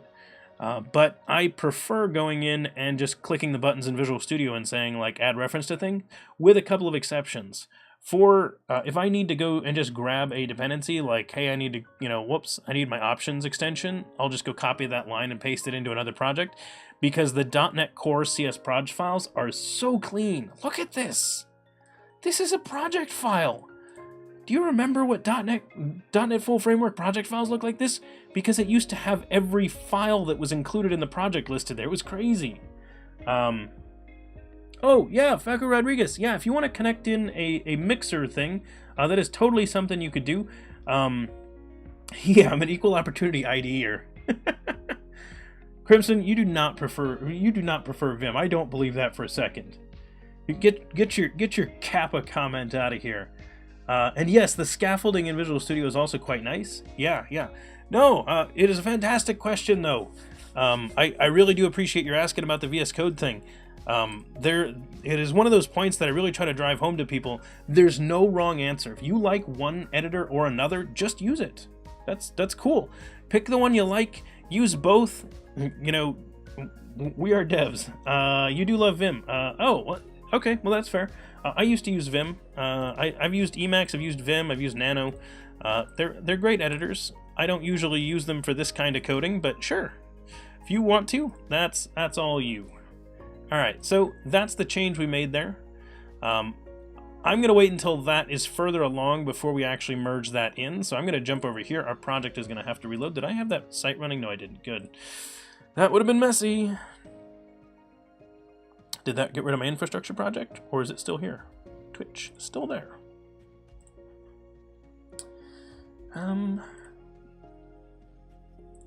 Still there. Whoop! It didn't switch me. I thought I clicked on that. Maybe I didn't click on it. There we go. All right, awesome.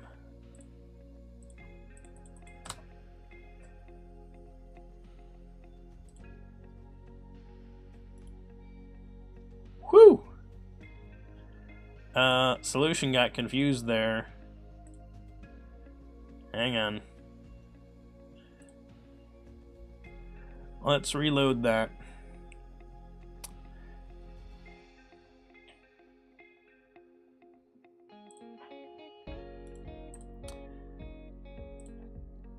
Yep, reload the solution, please. There's no Twitch project. When you switch branches and you've created a project in one branch that isn't in the other, that is something we're gonna have to fix up in a little bit. Oh, the folder's still there. It's really just that though. Goodbye. Remember, VS Code is a text editor, not really an IDE, which is a very good point. It sort of feels like an IDE, but at the end of the day, remember, it's just a text editor. So it's just looking at what folders are there. It doesn't really load up the solution file. It doesn't really load project files for the most part. I mean, it kind of understands them, but it sees it more as a folder than anything else. The command line builds them and treats them that way, but... Whew. Okay.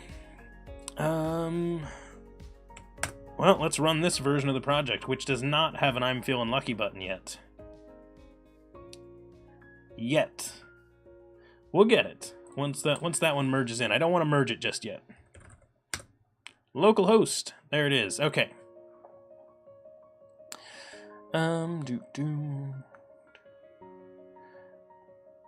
Alright, so we were dealing with authentication, and we were locking things down. What were the last things we committed over here? Show 4 3. Oh yes, because we were setting that up. Okay, right. We have a lot of security stuff that we still need to do on the site. Obviously, we're going to put a site public that allows people to add data to it. We're going to want some levels of security. We're going to want to be careful about inputs. So I may see if we can get a... So one of the people I'm scheduling to have on this month is a I would call him a security expert. He wouldn't call himself a security expert. In fact, on my stream, I tried to call him a security expert, and he yelled at me about it. But certainly compared to me, he's a security expert. So we'll go with that. I am a big fan of... You know what? I'm going to show you guys a tweet that I saw today. That was fantastic. Hang on. I need to go find this tweet. You must see this tweet. It is good. It was from Guy Royce. So I don't know if you guys may know Guy Royce. He's been on our stream before. Guy is awesome. We love Guy here on DevChatter. He's cool.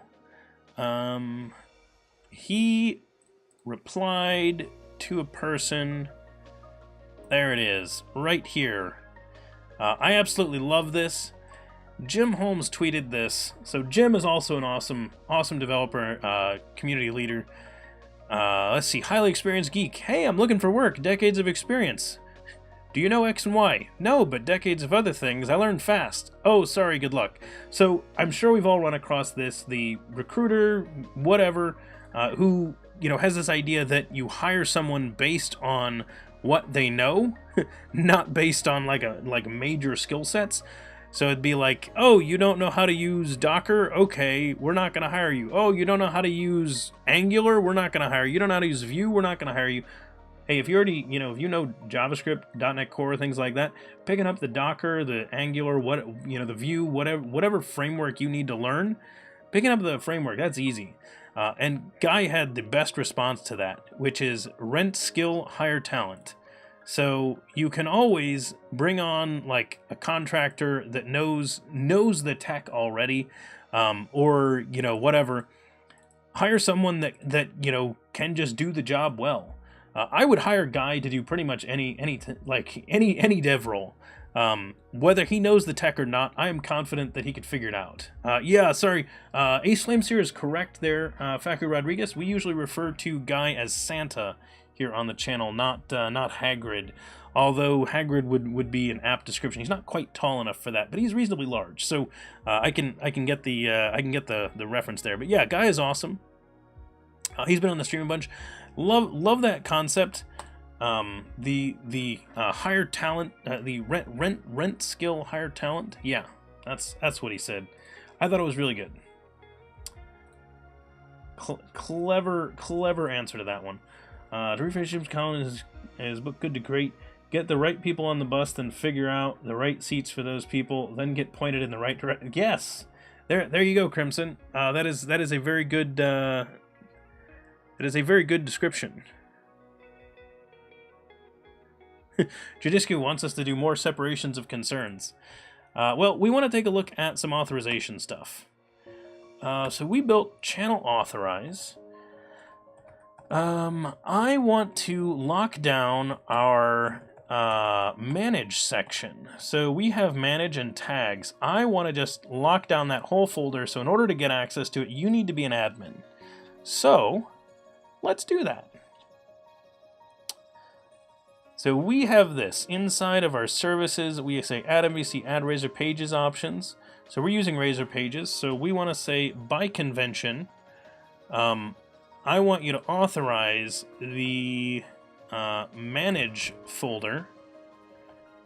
And can I restrict down to a role? There's a policy that I can define. So we're going to say admins only.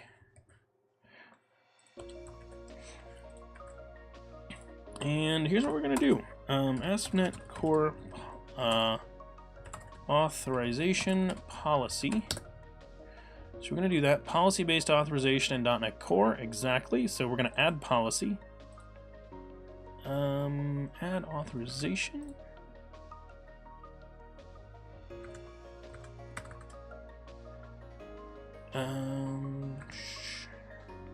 Services add NVC, and then we're going to do this right here.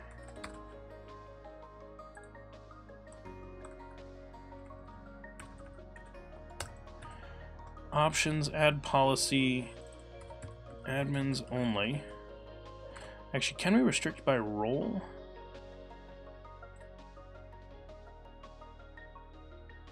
On a controller, yes. Controller. How about a page level? Policy. Yeah.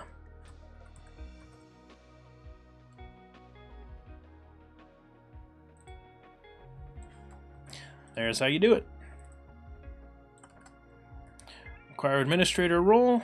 So we're going to put that as the policy. Now, I can do what they did in this example. Let me show you.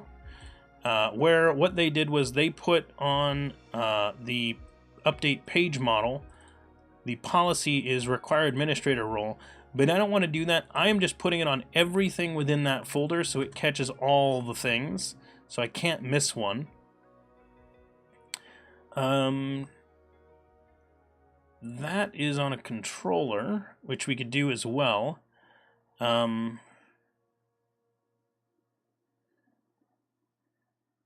That's if a number of roles could do it. Add role, identity role. Yeah, okay. So that works well. Who was the tweet from? Crimson Green. There were two tweets I was talking about there. One was Jim Holmes. What? Oh, that's my incognito window. That's why I wasn't logged in there. So the first one was Jim Holmes, who I believe is a Jim Holmes. Yep, a Jim Holmes. Because if I'm not mistaken, the other Jim Holmes, yeah. Totally different guy. Anyway, A. Jim Holmes had, where is that tweet? How long ago was that tweet?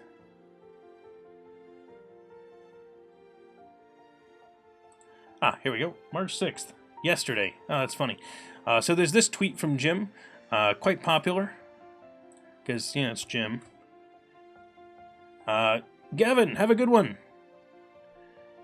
And then Guy Royce is the other one. So there's your stuff for your question there, Crimson. Alright, so that should require that we have an administrator role in order to access the manage pages. Let's confirm that those are my only changes. Yep, there they are. And let's go ahead and check that. We're going to restart the site. Awesome, Crimson. Good.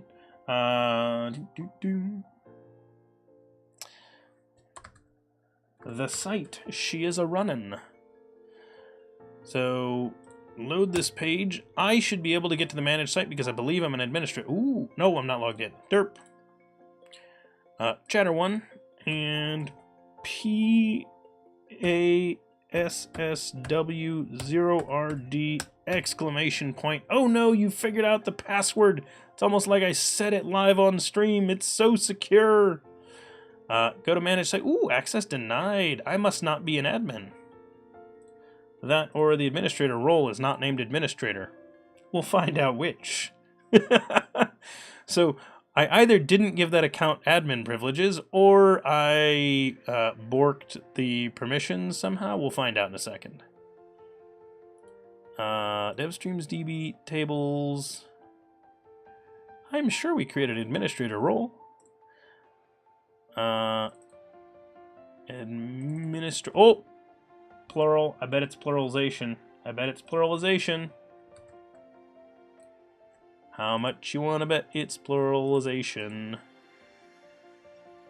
Nope. Require role administrator. Administrator. All right. So it's not that.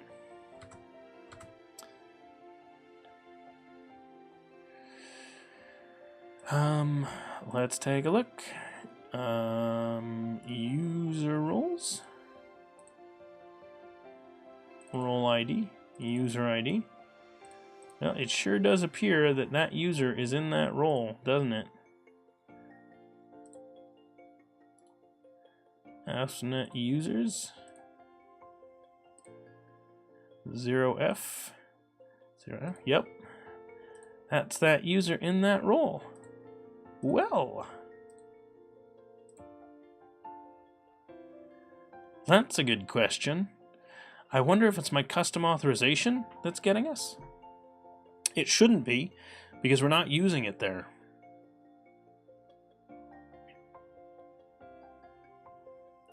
But I guess it's possible.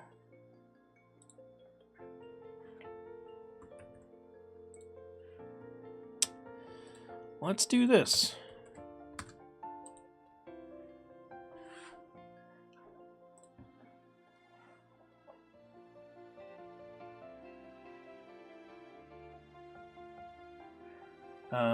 Was the last time you had Guy on around Christmas? Yeah, Crimson Green. I think the last time Guy was here on the stream was sometime around Christmas. Rambling Geek, what about auth tag helpers, I think is what you're asking there? I think there are authorization tag helpers to hide things like the manage site and the my channels. I think there are some tag helpers that can help you with that. Yeah, exactly, Ace Flames. Your Santa is busy working around that time. So we get an access denied when we try to go to the manage site page, which makes sense. Auth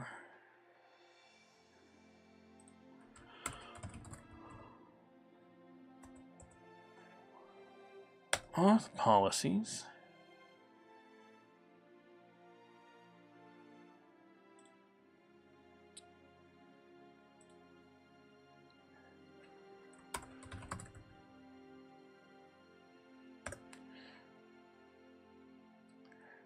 Let's just make sure this isn't getting called. Oh, yep, we have breakpoints on that.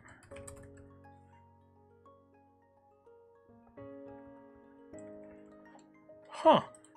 I'm actually not sure why that one's catching right now. Administrator. Let's just check for a typo real fast. That is totally possible.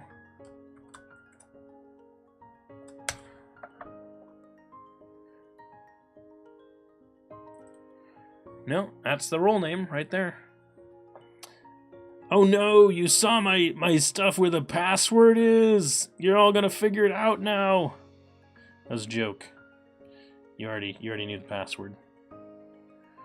Because that's not really the account that's gonna be there in production, obviously.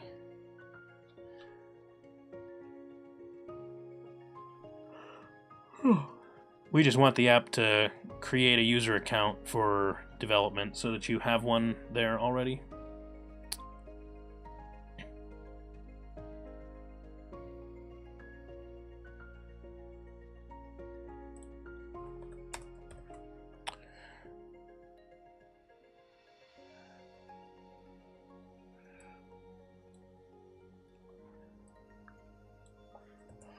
Alright, I'm going to remove that for now. We're going to run the site. Let's try this. Let's see if we can't figure out what the heck is going on here. Yep, let me in. And then going to manage site so I can get to this page. Let's add this as an individual thing. So we are going to do it this way. This way. We're going to put this on that page real fast, and we're going to take a look at what happens. So let's go to manage index. Whoops, the CSHTML file, not the CS file, not the CSHTML file. So we're going to put this authorization right here. Require administrator role.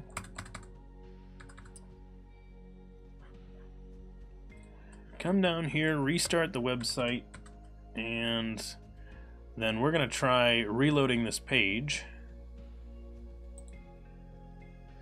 Access denied. So it's saying I don't have that role. I'm gonna have to take a look at that.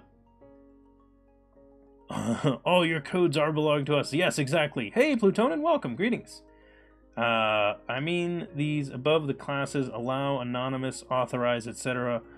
Oh, yeah, Rambling Geek. Yeah, okay, yeah, that's funny. The things that Ace Flames here and Rambling Geek were suggesting I try, I was going to do anyway.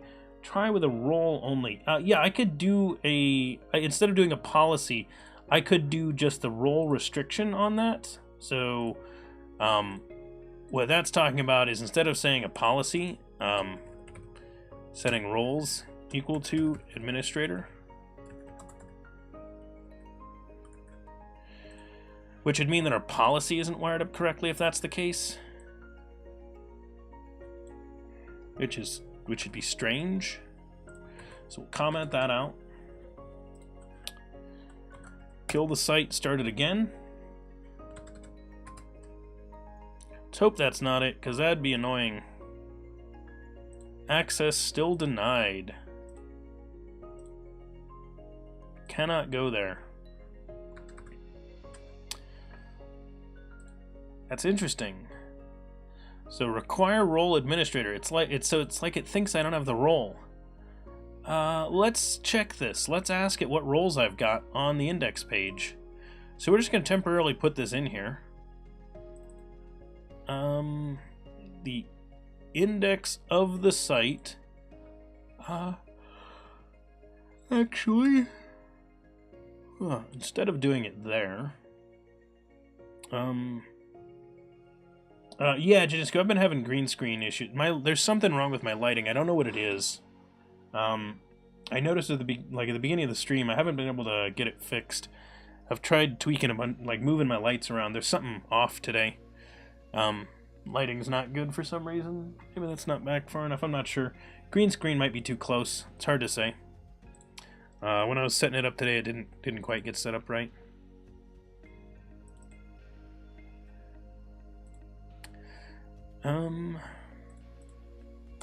So here's what we're going to do. We're going to create a constructor. In this constructor, we are going to ask for user manager, identity user manager. So we're going to do this just so that we can get this. I just want to check at runtime, what are these values? Identity role. role manager.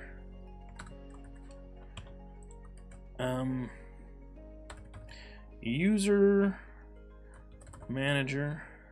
Whoops! I didn't save these as fields. Derp. Save that as a field. Hi, cat. Cat, what you doing? Jolie. My cat's being weird. Yeah, so my cats were fighting recently. One of them got scratched pretty bad by the other one. So this is the one that usually appears on the stream with us is the one that took the injury to the face. She got a cut right on his nose. So just not good. So he is going to be making a trip to the vet to have that looked at. User is enroll. So in case I need those, administrator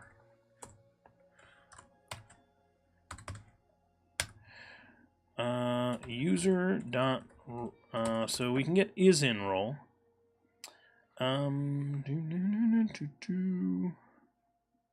Should be able to get the claims as just a list, so we'll just make that as user claims, just because it's then something we can easily check.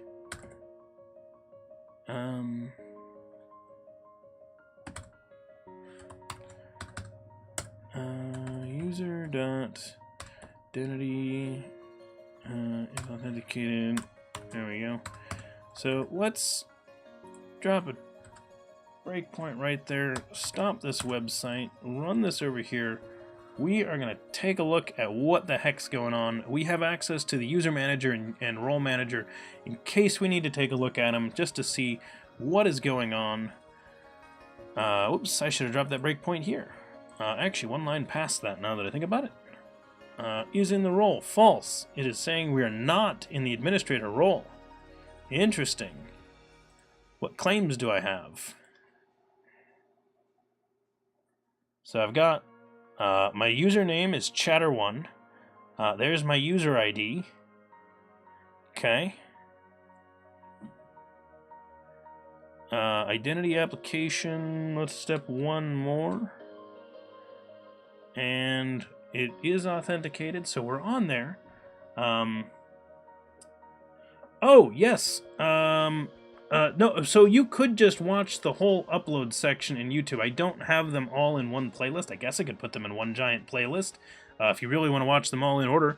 But yeah, for anyone else that's wondering, Aftertime is talking about our YouTube channel, which has, as mentioned, it's probably only got like 173 streams because I think there's probably 2 streams that I don't have in there yet. But maybe it's more up to date than that. I forget which one it's got. But you can actually find playlists of all of our videos, but they're grouped by project, which is valuable. But if you just wanted to watch them all from start to finish, I do not yet have a playlist that's just all of them. YouTube might just let you watch all the videos in order. I'm not sure. If it doesn't, I can add a playlist that's all the videos, and that's not too hard. So maybe I'll do that after time. But no, right now there is not a playlist of all the videos in order, as far as I know. But that would be a cool thing to do. Okay, so underscore role manager dot fine.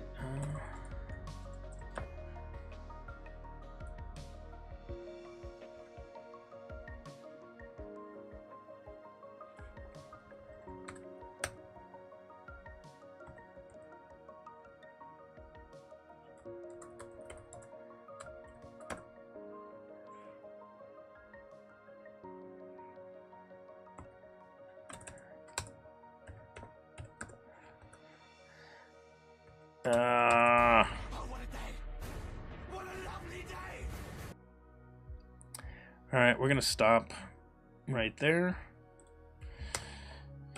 Using system.link. So the annoying thing is if you try to call an extension method while you're in the immediate window, as far as I know, the only way to get them to actually work is you had to have the using statement in there to begin with. Now I guess maybe it's possible to add an additional using statement at runtime and just, say using something, to get access to the extension methods. Now that I think about it, I've never tried that. Maybe that works. Yeah, after time. Sorry about that. I should make a full... I'll make the full playlist. Which should make a lot of that easier.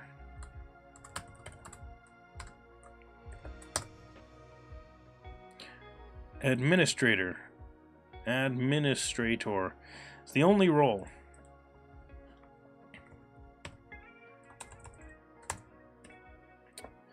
So...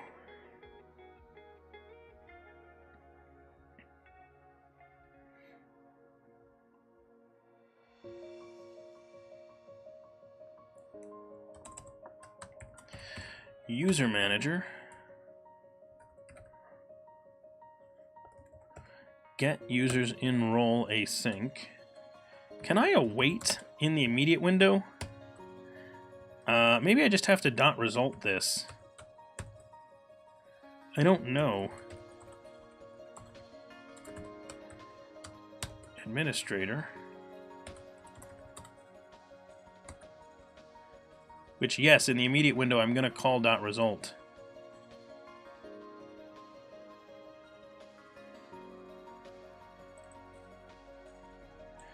Can I just put this in the watch window?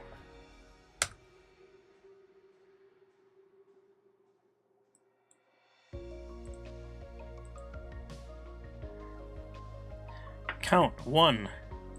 Well, it says there is one. There it is. There's the user in the role. Okay, so tell me this. The user says he's not in the role administrator.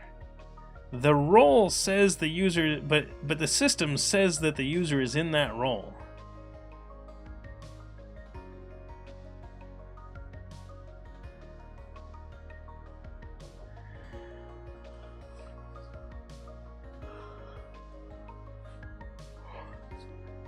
That's weird.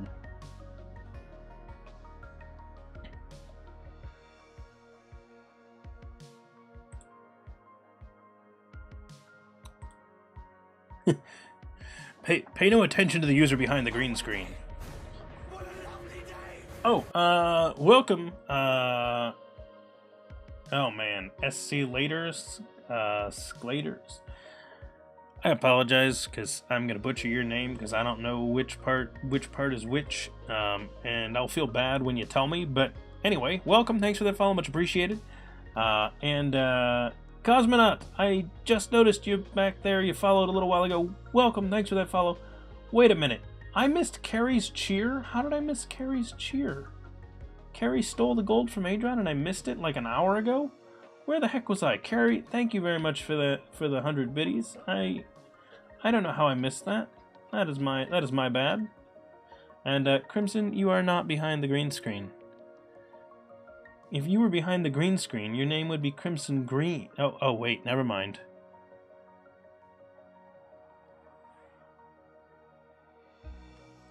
I think he's back there. Anyway, now that we're done being weird for a moment, that is really strange. I'm gonna ask the almighty Google, the Google,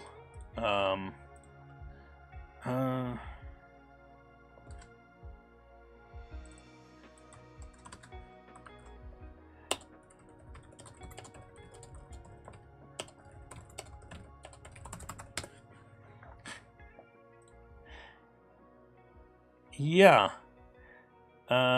Okay. Yeah.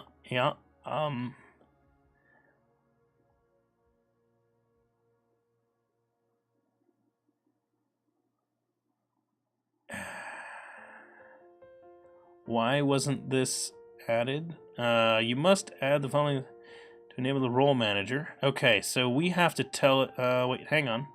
I thought we already did that. Wait, we shouldn't be doing that, I thought. Identity user, identity role. Yeah, we're doing that.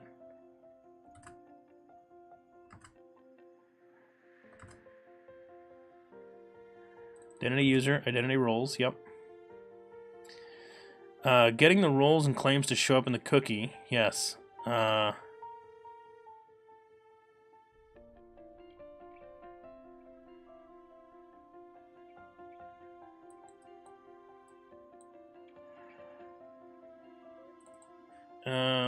Let's check where's...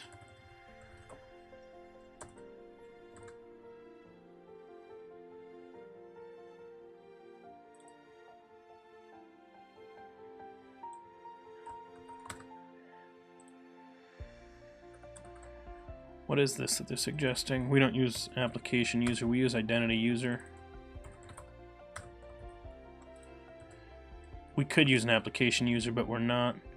If you read the discussion papers above, see that role and role claims are apparently kind of deprecated.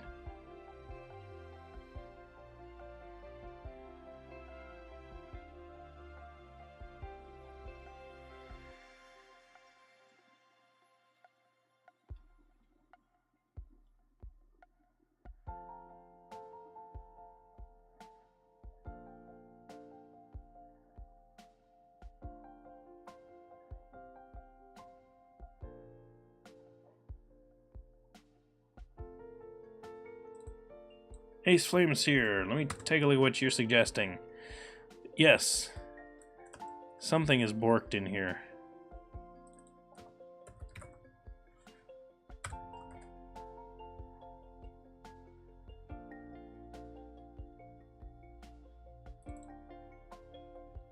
Ah, yes.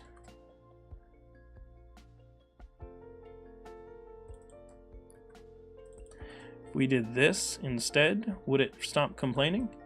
Then maybe we don't need that.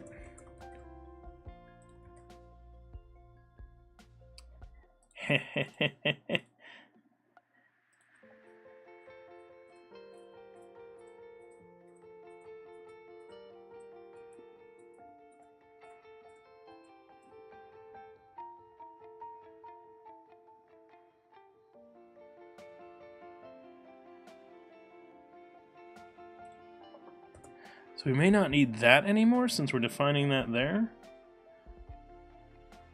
Let's try it. Thank you for that suggestion. Catching that one. You think I need that still?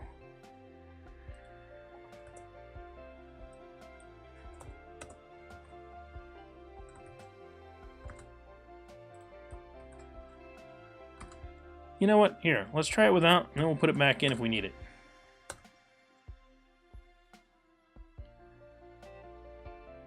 Let's see what's going on. If we don't do that, we'll see what claims we end up with. We currently have our, well, actually I'm not debugging. I should be debugging this. Brendan, debug it. Because then we can take a look. And we can see what those results are. So that's how we could see that, like, the role manager said we were in the role, but it didn't seem to think we were.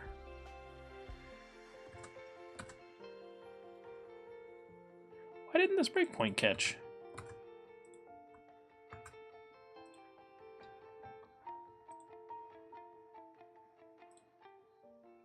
Which page is that? That's the root page. That's this one. Why aren't you catching that breakpoint? What?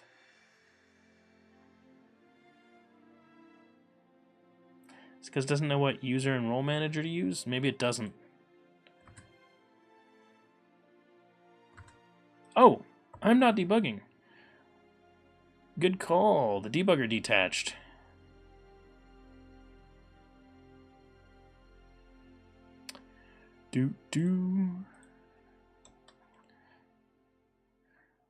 Still says false. Yep, you're correct. Good call, Ace Flames here. Good call.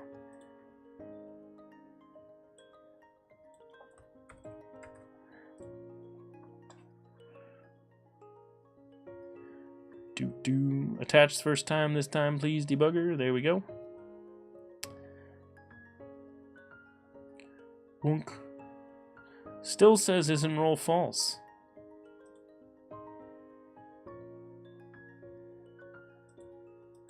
What claims do we have this time, though? Because this... nope. Did not add an extra one. Alright, so we still don't have it.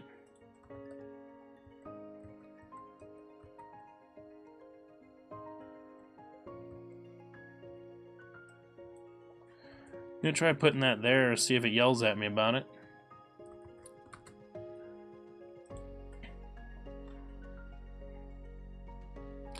Really, really understand roles, please, here.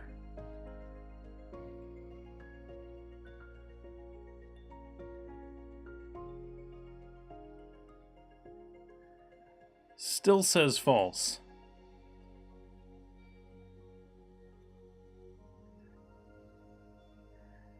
No additional claims. Still just our 3 claims. In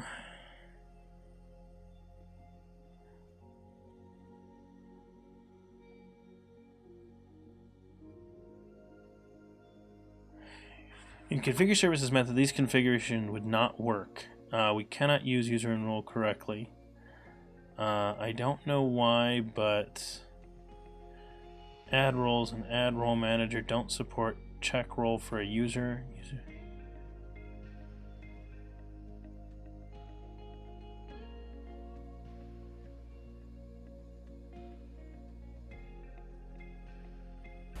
Oh, what a day! What a lovely day!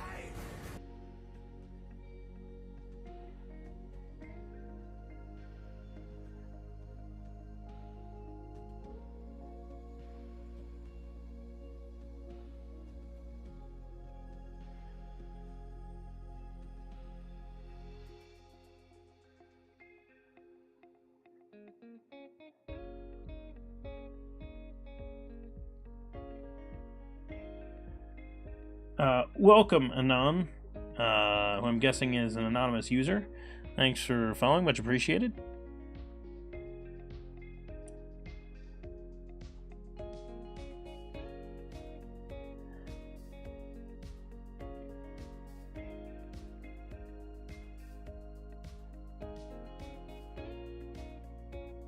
Hang on 1 second. I will check on that Plutonin. Hey, Brave Cobra, welcome. We are debugging some annoyingness right now. Role manager, map, roles extension, initialize async, role manager. Roles extension, initialize async, role manager.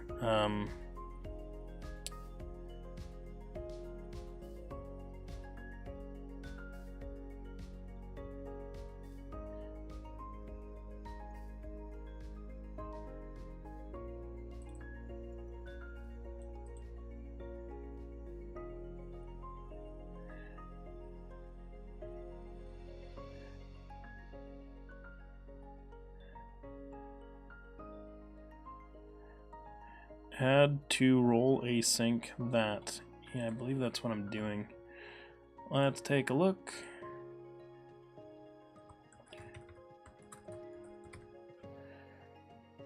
User role name. Yep. So just like they do here. And then we should be able to check authorize role administrator, which is what we're doing.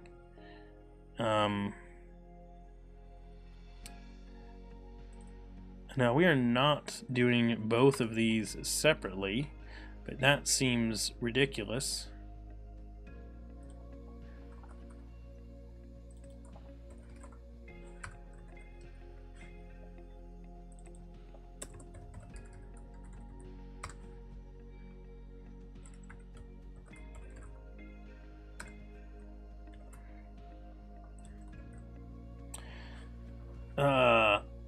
Yeah, so Brave Cobra, for some reason, we're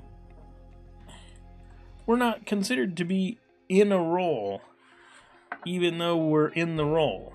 So if we ask the role manager explicitly which users are in that role, it comes back with that user.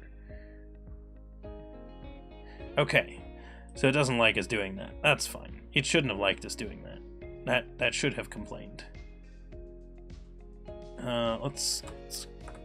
Whoops, stop.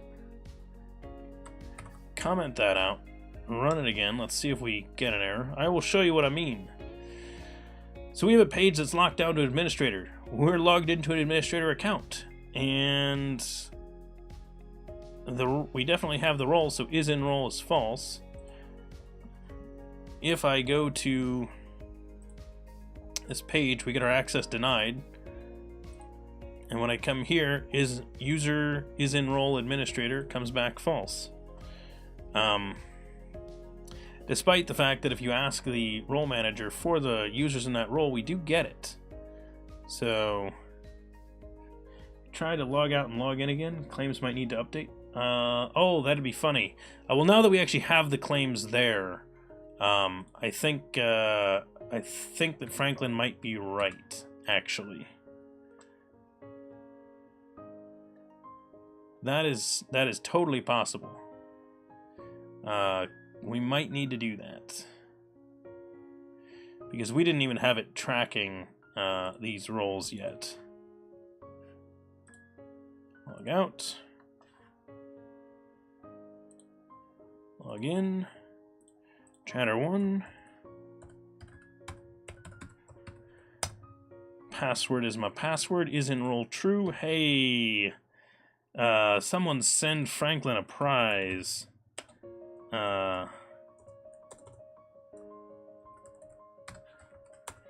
Hang on. There we go. Congratulations, Franklin. Have 100 coins. So it really was just that we needed to add this.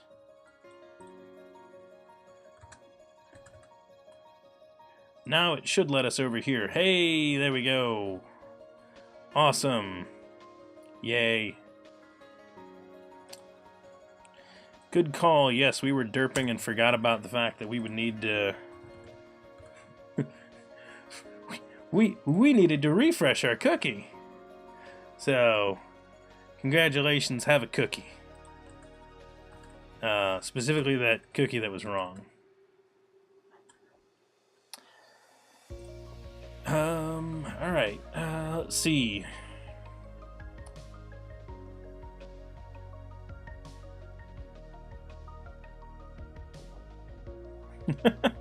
Cookies. Pizza.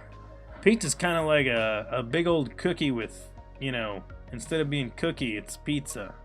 But you can make cookie pizza. Just make a giant cookie that's the size of a pizza and call it cookie pizza. Instead of sauce, you can use like icing. And instead of like, you know, pepperoni or whatever, you could just put like chocolate chips. It'd be pretty good. Cookie pizza. Congratulations. If you start selling that, I want my cut. Exactly, Brave Cobra. That is clearly $1 billion idea right there. If you get started on it right now, you can corner the market.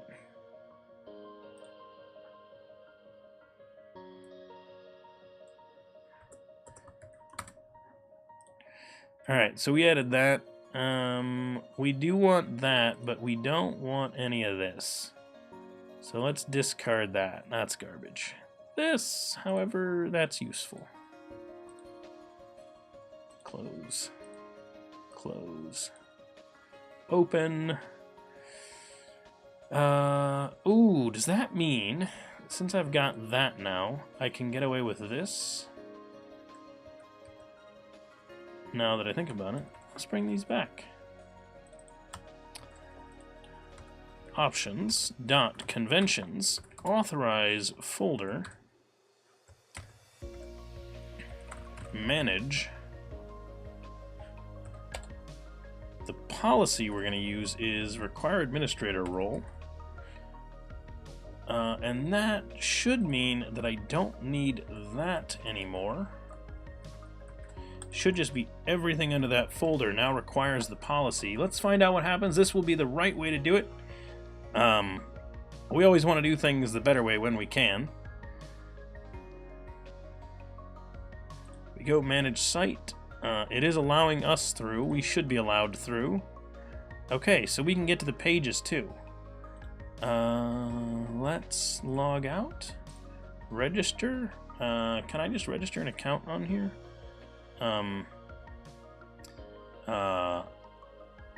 Registered. at example.com. No one will guess this password. Totally not the same as the other one. Access denied. But I can get to my channels because I'm logged in. If I'm not logged in, it tells me to log in when I go to my channels. Perfect. Good. I like it. I like it. That's nice. Just basic stuff. So this is require at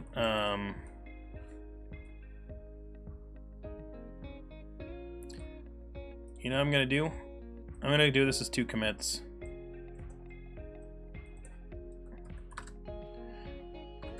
Set compatibility? Nope. Okay. There we go. So this is fix role claims issue.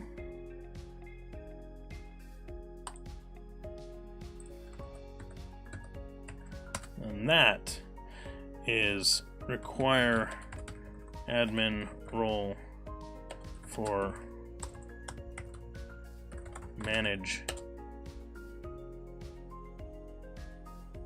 pages.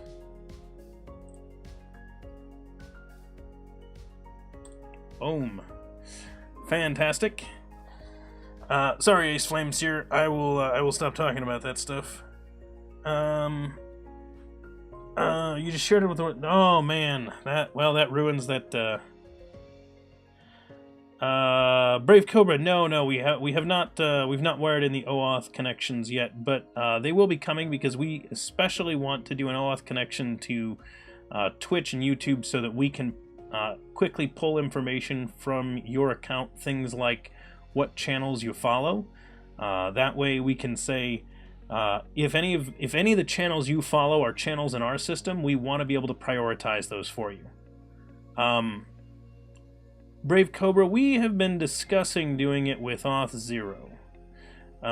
That's been the discussion pretty much the whole time. We'll see, because there's also the approach that I could go grab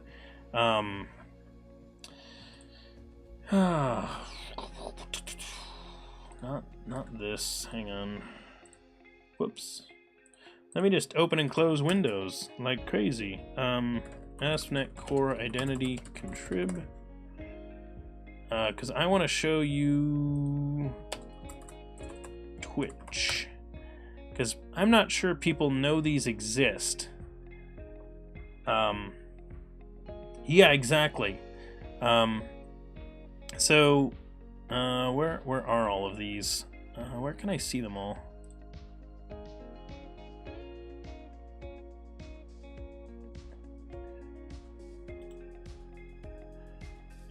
These are the providers. Hang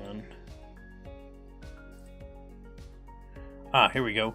So, for example, the AspNet Contrib. Wait, this is hang on.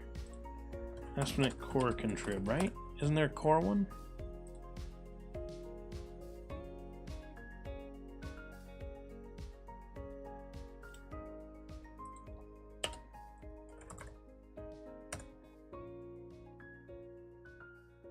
I swear there's core ones for these.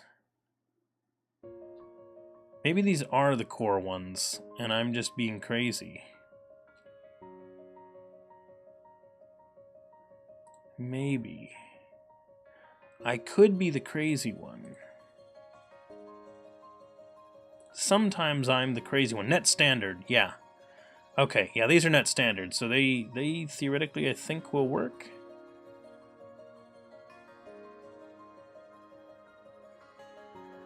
So yes. Hang on. Brave Cobra, there's a Twitch ID provider for, yeah, and the contrib thingy. I've tried that one before and it works. Yeah, okay, cool. So yes, so Brave Cobra. That's why I'm sort of on the fence. My original plan with this site was just to use Auth 0. In fact, I set things up to be able to do that. Welcome, Linger for Miles. greetings. Thanks for that follow, much appreciated. But I was kind of sitting there and I was like, oh, maybe we should actually show how to do this for that way people can see how to do it without Auth0. So it's a tough one. We know, like, I personally know some some people that work in Auth0. And then we've also got some other people that are in the community. So like Not Myself, for example, is frequently here in the channel and is in our Discord and is an Auth0 person, an Auth0 employee, I should say. And so is certainly someone that could help us out getting that stuff set up. So it's kind of funny. Also, what is hilarious here is how few people have actually downloaded this package for being like, you know, one that is actually an ASP.NET Contrib one. So ASP.NET Contrib is actually pretty popular. It's been around for a long time. They used to do all kinds of awesome stuff. But I guess not a lot of people have downloaded the Twitch OAuth. So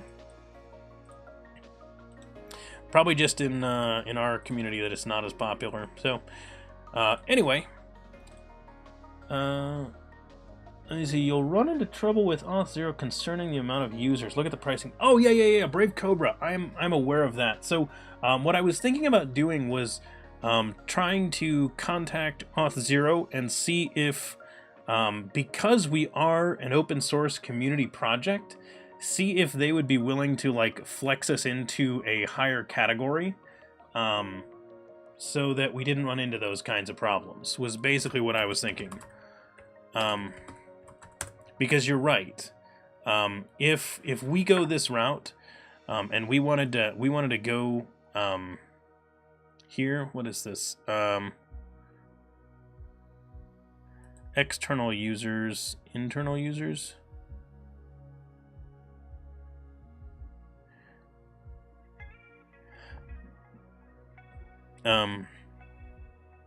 Yeah. Even like small numbers of users, you get into a lot of pain.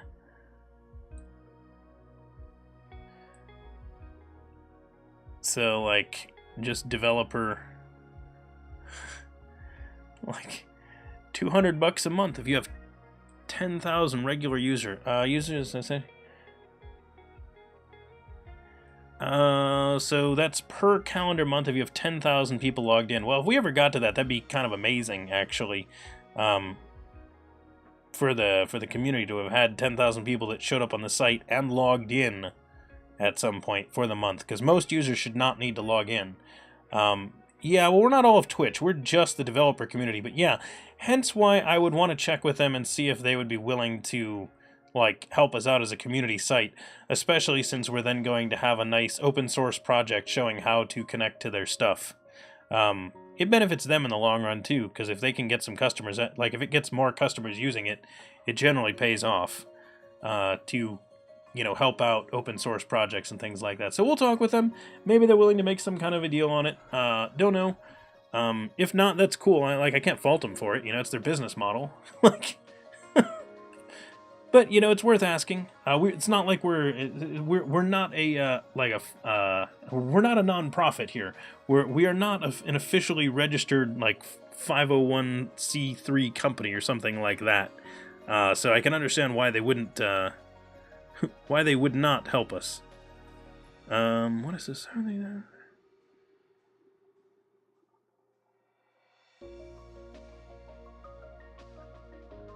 Okay.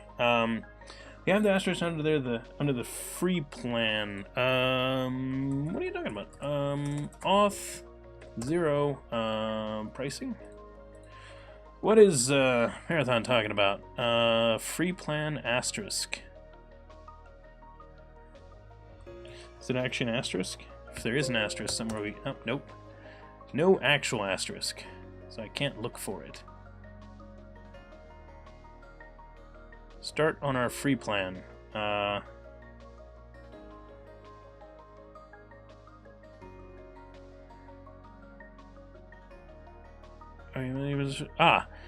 you building an open source project that is completely non-profit? If you add an attribution badge on your website, You and your collaborators can use all the Auth0 features without limits. Oh! Ah, see? There you go. So, I need to contact them. So, awesome. There we go. So, woohoo! Yeah, so Rambling Geek, I was either going to talk to Auth0 Bobby or I was going to talk to the other people I know. So I actually know a couple of other Auth0 people. But hey, if they already have an existing way to do that, then yes, we will absolutely be contacting them about that, and there's a good chance we'll use Auth0 for it. So, because I don't handle a lot of the stuff that we don't want to deal with, and I think it'll connect the same way as a lot of other APIs, and I don't mind using company stuff. As you all know, I run ReSharper, I run Visual Studio. Those are products that companies sell. Not sponsored, though they do give me those products for free. I legally, I think I have to mention that every once in a while. Otherwise, I could technically get in trouble. But yes, they do give me those products for free, so, yeah. So take any nice stuff that I say about them with the fact that I did not pay, you know, hundreds of dollars or thousands of dollars or things like that for those products. However, they then get the added benefit of, you know, I use them on stream and people get to see how they work, and if they like them, might also buy them. Okay, so... Doop. We're going to call that one Code Cleanup. Because we like the occasional code cleanup commit. You'll be streaming later today. Oh, awesome, Brave Cobra. We might swing on by. What time do you stream today? Hang on. You know, you know what I should do? That'd be a really cool idea, Brave Cobra. I should build a website where I could go and just look up your schedule without having, like, I could just go there and then just take a look at the calendar and see who's streaming this afternoon and see. Because, oh wait, that's the website that I'm literally building and we were working on today. Yeah, I know, right? Almost like that site, I really need to finish it. I know. Hey, feel free to help out. It's an open source project. Anyone is welcome to send us a pull request like this one that I'm going to give feedback for to James, who gave us this nice pull request that that we are going to make a couple of comments on and then hopefully get that merged in. But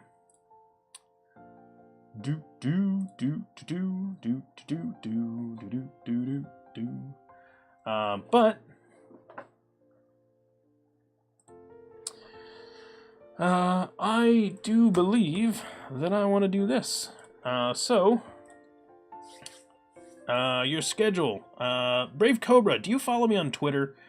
If not, I did this nice post on Twitter.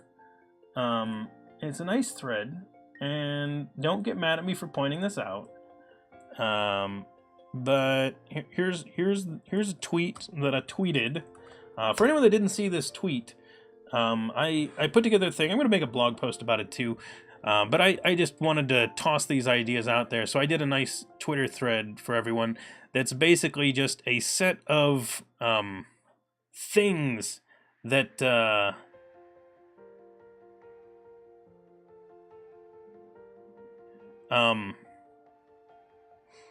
that's essentially just a set of things that you should be doing if you're interested in, or that you should consider if you're thinking about streaming. So if you are going to live stream, I basically have these tips. I put together 10 tips that I was like, everybody should be looking at these. Whether or not you follow exactly what I said or not, that's, 175 streams and a year's worth of experience, doing coding live streams, basically saying, here's the stuff you should do. Now, Brave Cobra, the reason I bring that up, thing number one, I think, is set a schedule. Then the reason I suggest setting a schedule is just that how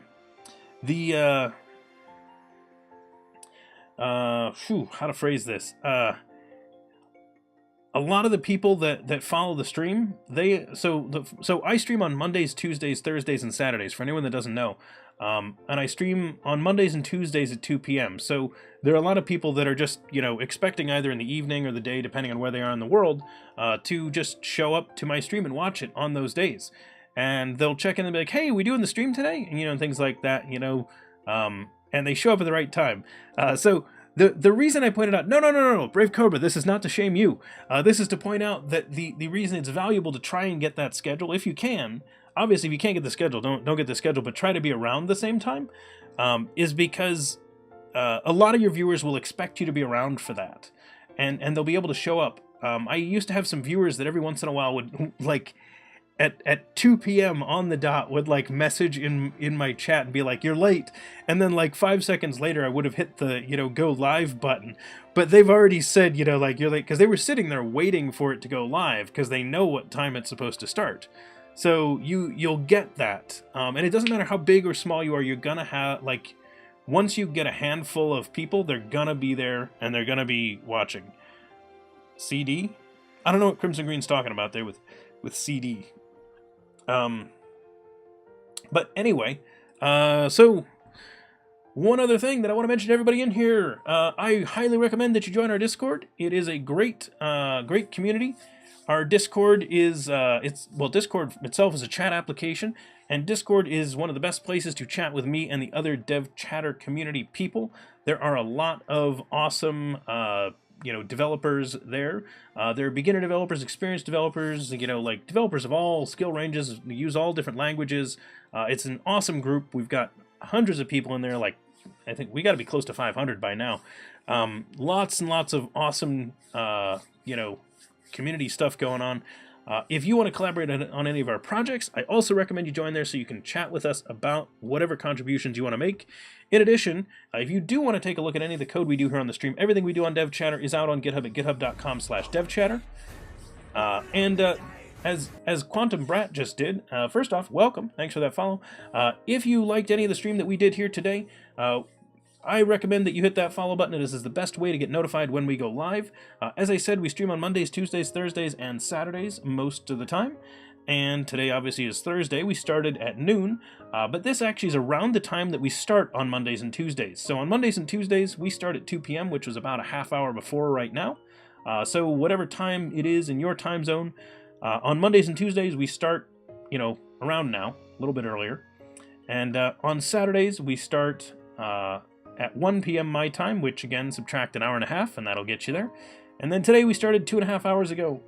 So that is our schedule here on DevChatter. If you didn't find that, you can find it down below the stream in the panels. You could also ask our bot, and it will tell you. And you can just put in a location. Maybe you live in, I don't know, Seattle. Someone in here's gotta live in Seattle. And our bot will spit that back in Pacific Standard Time. And the fun part is, next week, it's going to spit those times back in Pacific Daylight Time instead of Pacific Standard Time, because the U.S. is about to switch into Daylight Savings Time. So that'll be this weekend. So if you live in the U.S., don't forget, that's what we're doing on Saturday. I'll remind you again on our Saturday stream. If you are someone that wants to catch some of our old videos, you can find a lot of those on Twitch. Maybe you're someone watching this in a video form in the future. Hello, future person. I hope things are wonderful on whatever day it is there in the future. And you can also find our videos in our YouTube channel at youtube.com/c/devchatter, where we've broken everything out into playlists so you can see by different project the different videos. I'm probably going to create a full playlist of all the videos because we had one of our community members ask us here in the chat today, for basically a way to just have like all the videos in one giant playlist to make it easier to find by episode number, which I can absolutely help out with that. Also, if you want to follow me on Twitter, I am at Brendonius. My name is Brendan, obviously. It says it there, right about there. And this channel here is DevChatter. We are a community, not just me. I might be the host of the stream, but we are a big community of awesome people, and I look forward to having you be a part of it. Again, we'll be back on Saturday. I want to thank you all for hanging out today. I am going to have us raid one of our friends, so if you can, stick around. We are going to go raid over to another channel where you're going to get to see some more development, and then do say hi when you get there. If you are following us on this raid and you happen to have our emotes, why don't we all say this? So, whoops. Raid. And if you don't have our emotes, then feel free to just say something else kind of similar. I'm going to go ahead and end the stream. I want to thank everybody for hanging out. I'm going to roll our credits real fast before we go. But we are going to do a raid. So I want to thank everybody for hanging out today. I want to thank our moderators for helping out with it. Oh, first the cheers. Carrie and Adrian, thank you for those. Crimson Green. Oh yeah, Ed was here. Thanks for helping out today. And our wonderful followers today. Oh, no subs today. Oh, that's a bummer. Thanks, Nightbot. Thanks, everyone, for hanging out. I will be over in our Discord. I've got other work to do. People were like, what do you do? Well, I'm an independent consultant, so I often have stuff to do. So, take care, everyone. I'm going to toss us into our outro and then raid us over to a good friend of ours. See you all there.